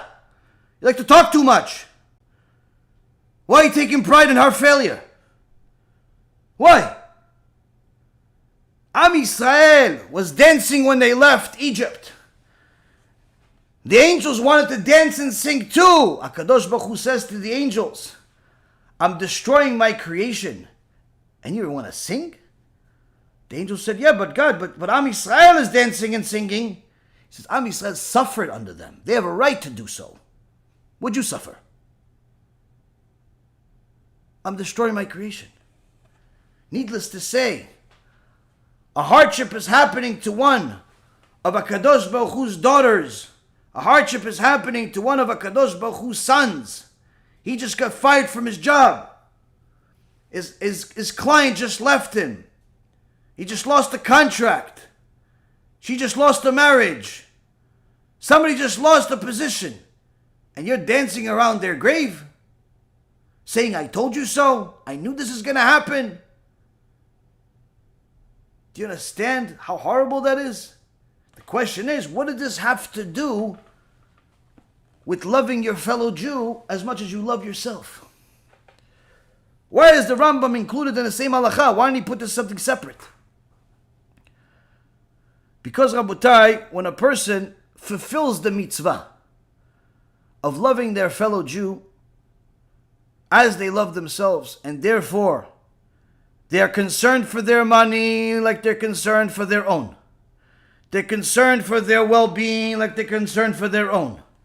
They're concerned for their reputation like they're concerned for their own. They're concerned for their honor like they're concerned for their own.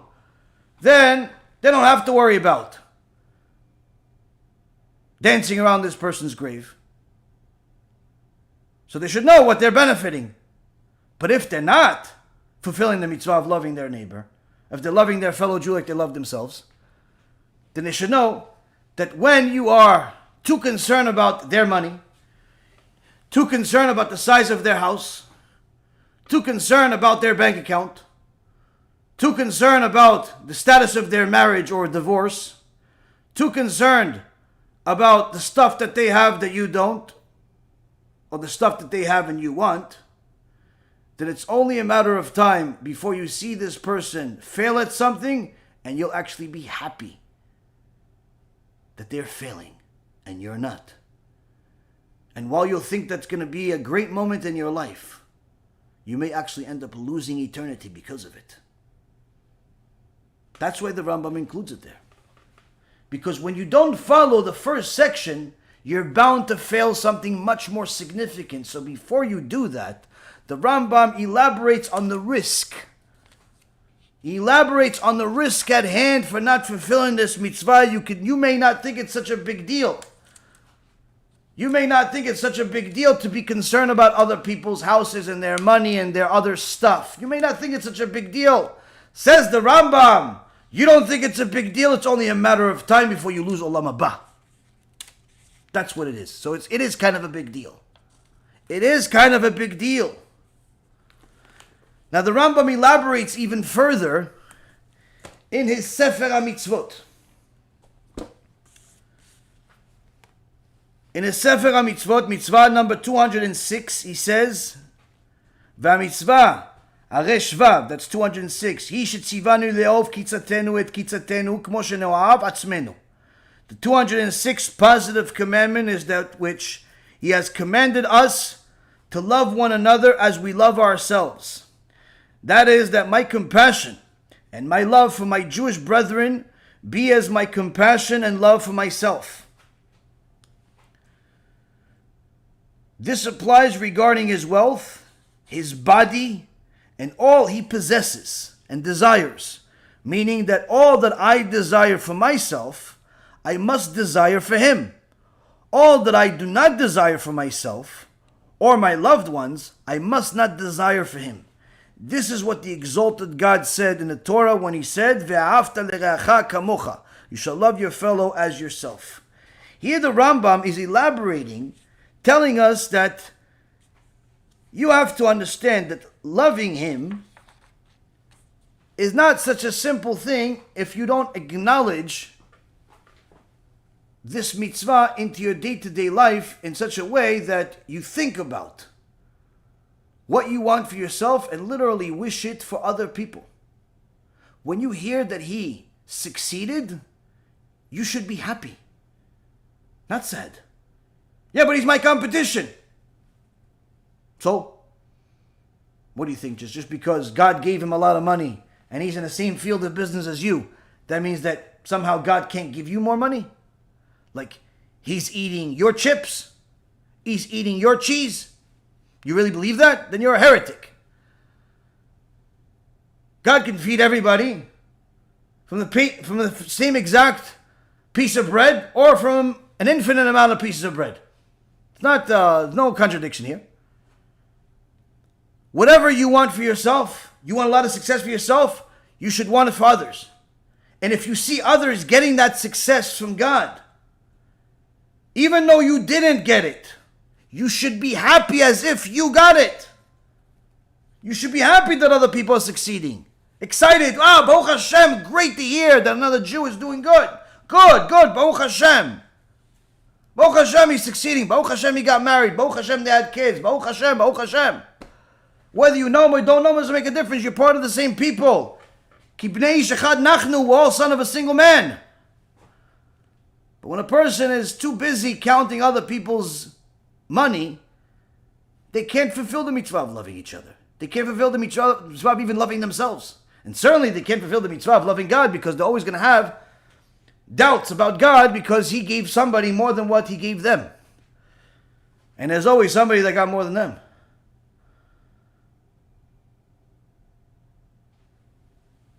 The love of a fellow Jew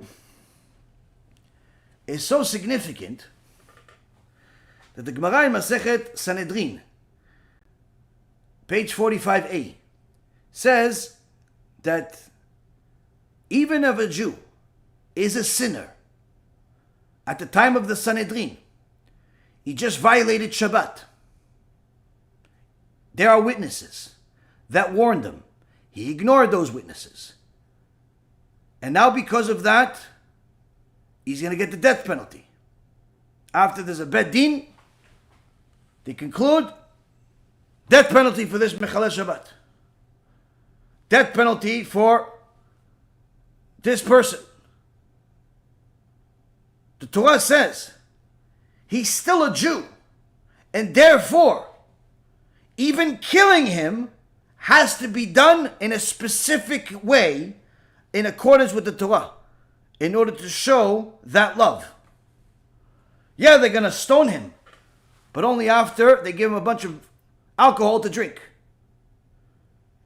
Yes, they're going to kill him, but only in a specific way that God decreed that's the most humane according to that punishment. In fact, some of the Chachamim say that while there are certain Jews you're supposed to love and there are certain Jews that you hate because they're sinners, because they hate God. The Rav Shneur Zalman Milyadi says that these are not contradictions. In fact, you can love and hate a Jew at the same time. You hate him because he's a sinner. He just violates Shabbat. He drives on Shabbat. He went to idolatry. He went against the Jews. You hate that. But you still love him enough that if you had the opportunity to get him back to do tshuva, you do whatever you can to do it. You still love him because of that chelek elokim imala that he has, that piece of God that he has within him, that extraordinary potential of a Jew that he has within him. That yes, that even though you pray for such a sinner that's a horrible sinner to die, it's not because you hate him. It's because it's better for him to die or do tshuva, whichever one comes first. So at the very least, he has less punishment coming to him. You never get to a point of purely just hating this Jew. Because even when you hate, because you're obligated to hate, you're hating because of the actions, not because of the person. But if that person does tshuva, you love him as much as you love yourself. Now, the Chizkuni says that this mitzvah of loving your fellow Jew,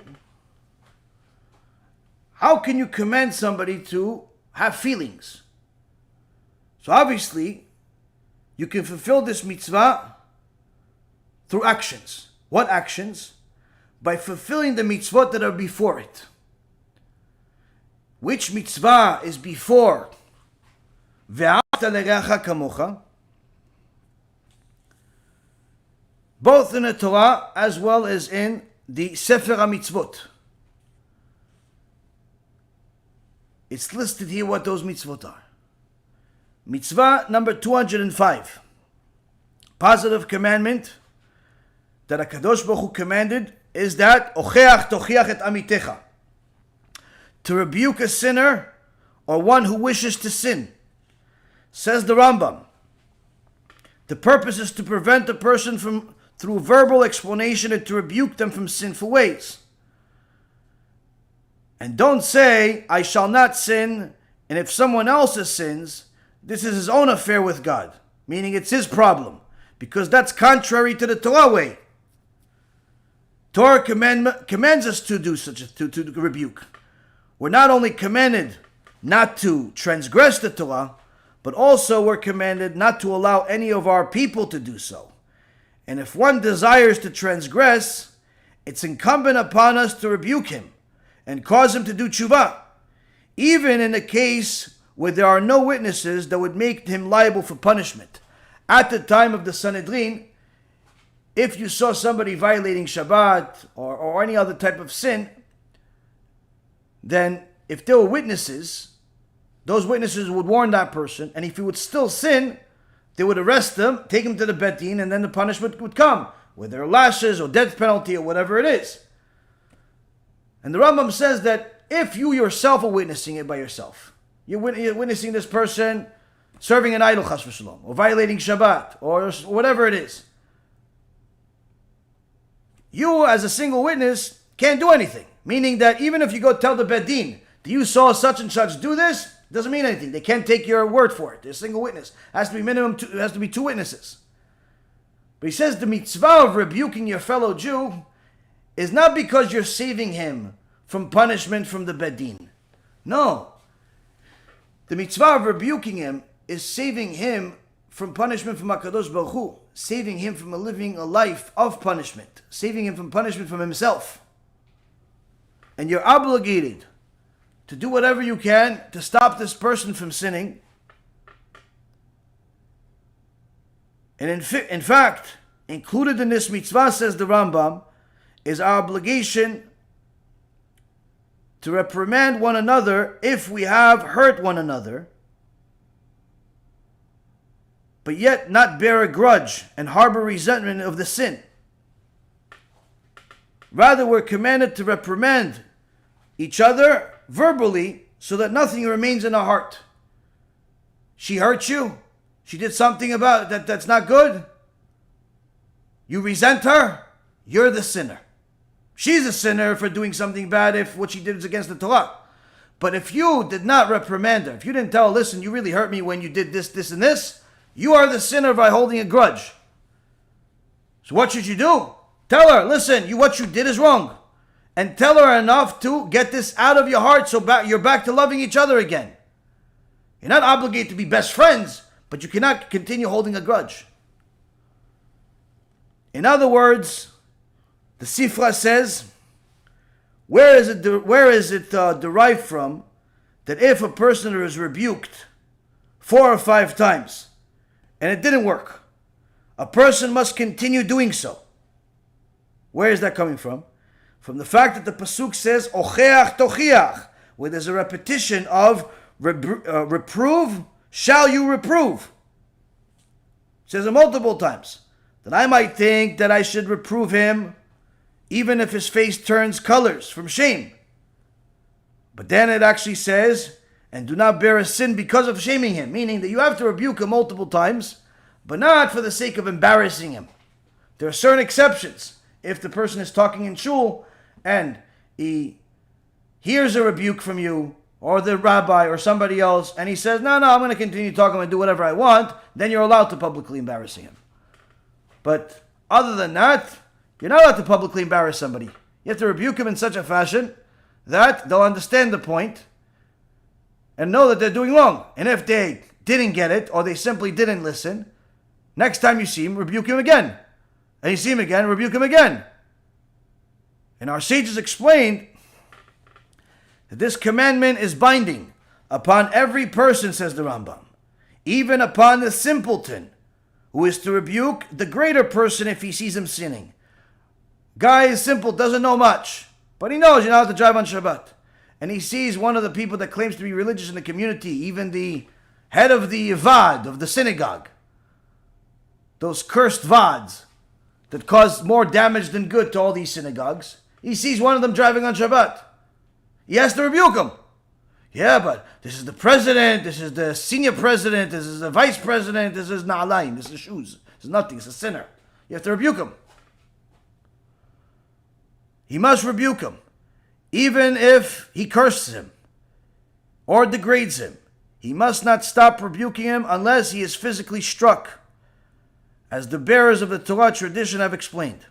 The commandment to rebuke is until the point of being struck. That's the aliyah of the Rambam. Now, why do we need to know this? Because when a person cares enough about his brother's spiritual state, that in itself is an expression of love. And if he loves him, really loves him spiritually, and not just likes to point out that he's doing something wrong, then surely that's going to lead him to love him otherwise. He's going to care about his monetary situation. He's going to care about his honor. He's going to care about all of the other things that he's supposed to care about when it comes to loving your fellow Jew.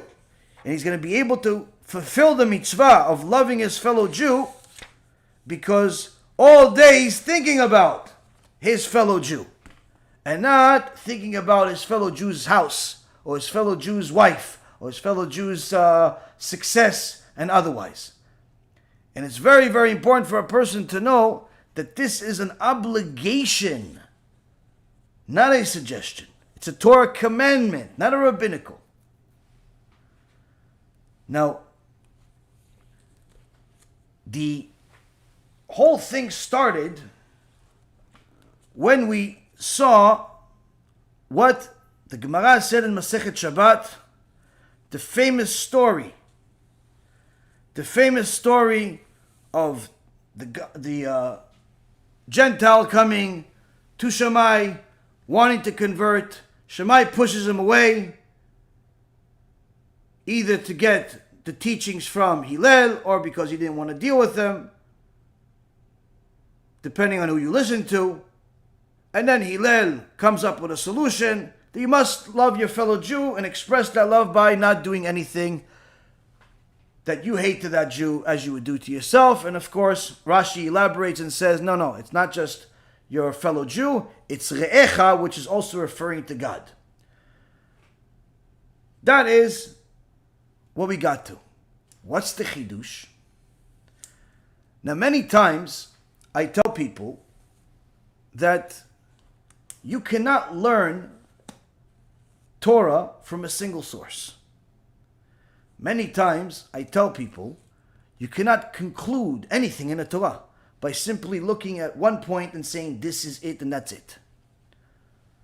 Many times people are fooled by different people and misled because they throw some type of contradiction at them or some type of confusing issue at them that makes their weakness amplified, or amplifies their weakness, of weakness meaning their lack of knowledge. Now, there are times when people say or ask me, can you show me where such and such is in the Torah? And that usually means that this person is either writing a paper or they're simply trying to debate somebody and they want something of proof to support that debate. But the other thing that it also shows is that usually those people do not know much about Torah. Why?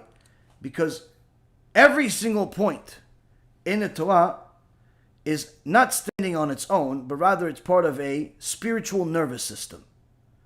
And anytime you will read a responsa by Chachamim, you'll see often, especially, for example, the writings of Rav Ovadia or the writings of Rav Ephraim or other Chachamim, you'll see that when they write a response and they paskin on halacha, you'll see that they won't just say ever allowed, not allowed, allowed, not allowed. Are you allowed to go there? Allowed. You're not allowed to go there? Not allowed. It doesn't work that way.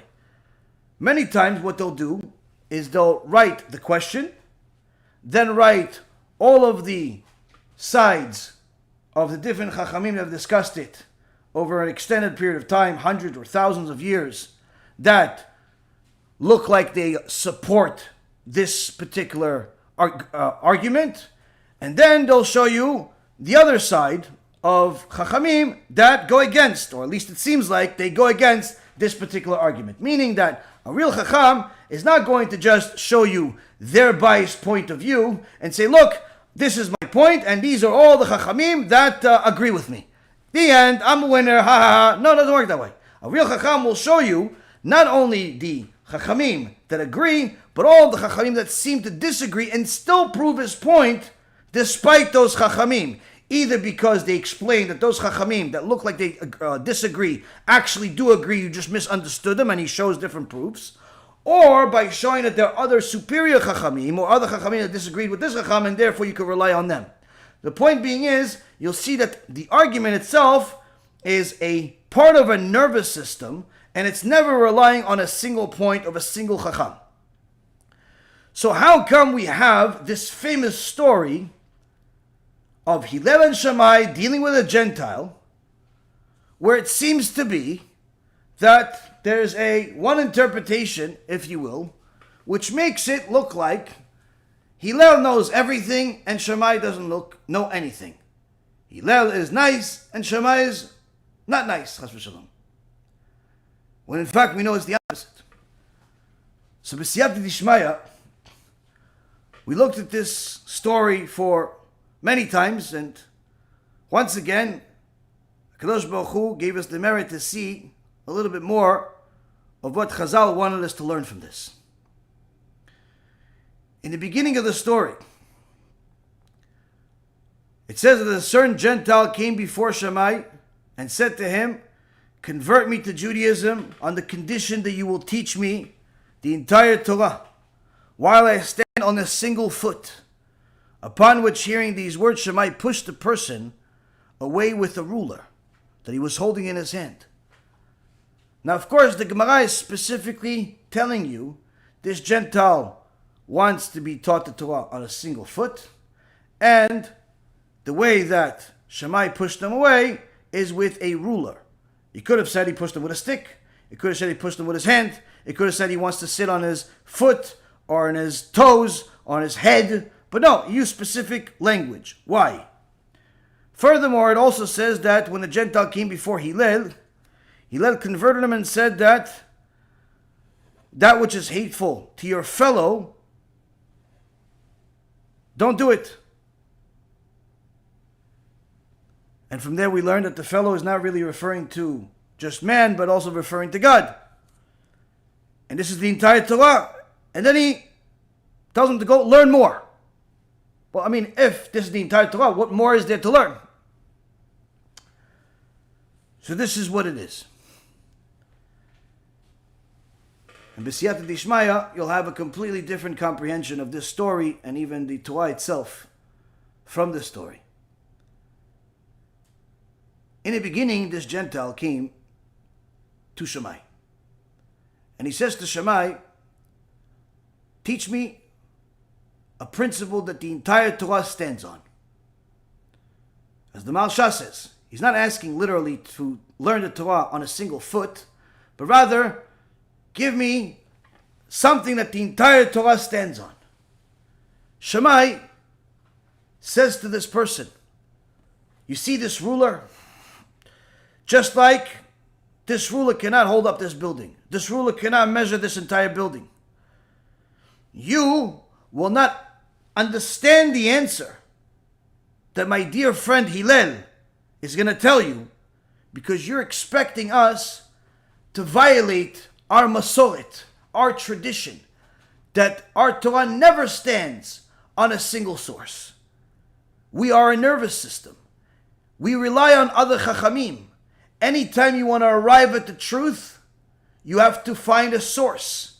And after you find that source, you have to find a friend, a fellow chacham, that agrees that this is what the source means, and a tradition that supports that argument that that is actually what that source means. Meaning you have to find a foundation for whatever you come up with. You can't just come up with things out of the your own personal wisdom. Everything is part of a big foundation. Everything is connected. There is no one central point.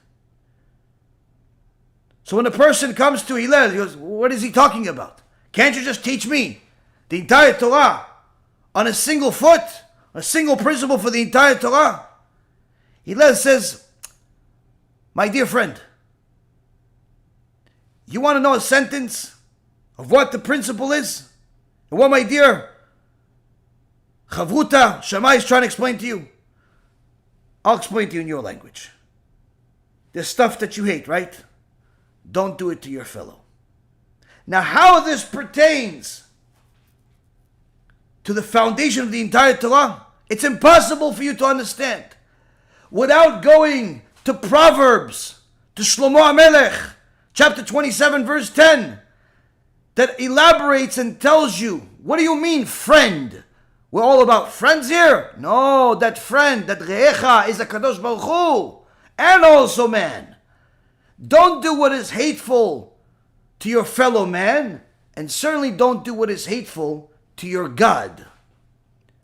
Now that you see that there is no such thing as just learning everything from a single verse or a single word, everything is connected to everything because the Torah is a central nervous system. It's a spiritual nervous system. Everything is connected. And now that you understand that there is no way to ever learn a single point without connecting it to the rest of the Torah, go ahead and learn the rest of the Torah. Now you're ready to convert. So long as a person thinks that they can learn the entire Torah from a single point, then they don't even understand what the Torah is. So long as a person can say, I could just rely on this one statement, on this one posek, on this one rabbi, for everything and anything, and that's it, they don't understand what Judaism is. And so long as a person can think that everything is as long as it's agreeable with a single source, nothing will stop them from making that single source themselves, meaning their Yetzer. And that Yetzer, he's always going to tell you the wrong answer, but he's going to color it and paint it and make it look like it's the right answer. This is the reason why the Gemara in Masechet Sanhedrin or Masechet Shabbat says that the Yetzer, once the Mashiach comes, is going to be slaughtered for the crime of tzovea, for painting. Says the Baal Shem Tov, what painting? What painting did the Yetzer do? He painted the sins like they were mitzvot. He painted the bad deeds to look like they're good deeds. He painted the evil into something that looks like a mitzvah. He painted that lashon hara into something that sounds to you like chesed. He painted that jealousy into something that looks like, oh, I'm just interested into his well-being. He painted that arrogance into something that sounds like tzedakah. He painted that arrogance into something that looked like leadership.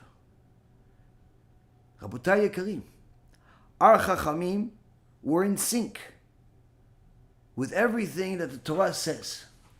And they talk to us in such a fashion, assuming that we're going to do what they did. which is toil and toil and toil into every detail of the Torah until we unfold enough layers of the onion where the truth is as clear as day to us. But so long as we treat the Torah as something that we can look at superficially, something that is like a hobby, something that would be secondary, something that we could just get a pass whenever we get a chance, we're never going to get to the truth. And chas v'shalom, we can live a life thinking that we're righteous when in reality we're not even observing the mitzvot that we think we're experts in, such as loving our fellow Jews. Yeh ratzon, that each and every single one of us will do enough cheshbon nefesh, enough self-accounting into our own behavior to analyze how we're truly behaving in our relationship between ourselves and God, as well as in our relationship between ourselves and our fellow Jews. Whether that fellow Jew is your spouse, your children, your community leaders, your rabbis, your community at large, or even a Jew that you've never met before, but made a comment online that you really don't like so much. Perhaps instead of telling them how stupid they are, maybe you can do them a favor and educate them. Thank you very much for learning with me. Glad to be back. For anyone that wants to support the teachings, everything that our organization is doing, you could donate on our website, BeEzrat.org, BeEzrathashem.org, or go to bhtorah.org, or donate on the app, or send a check, or telepathy, perhaps maybe you could send money that way too. But most importantly, continue learning with us, continue sharing the shiurim, and if you haven't subscribed to the channels and got at least 5 or 10 of your friends to do it this week, please do, as that's the biggest chesed you can possibly do for our organization, as well as for yourself and friends. Shavua Tov, Shavua Mevorach. BeEzrat Hashem, we'll see each other later this week.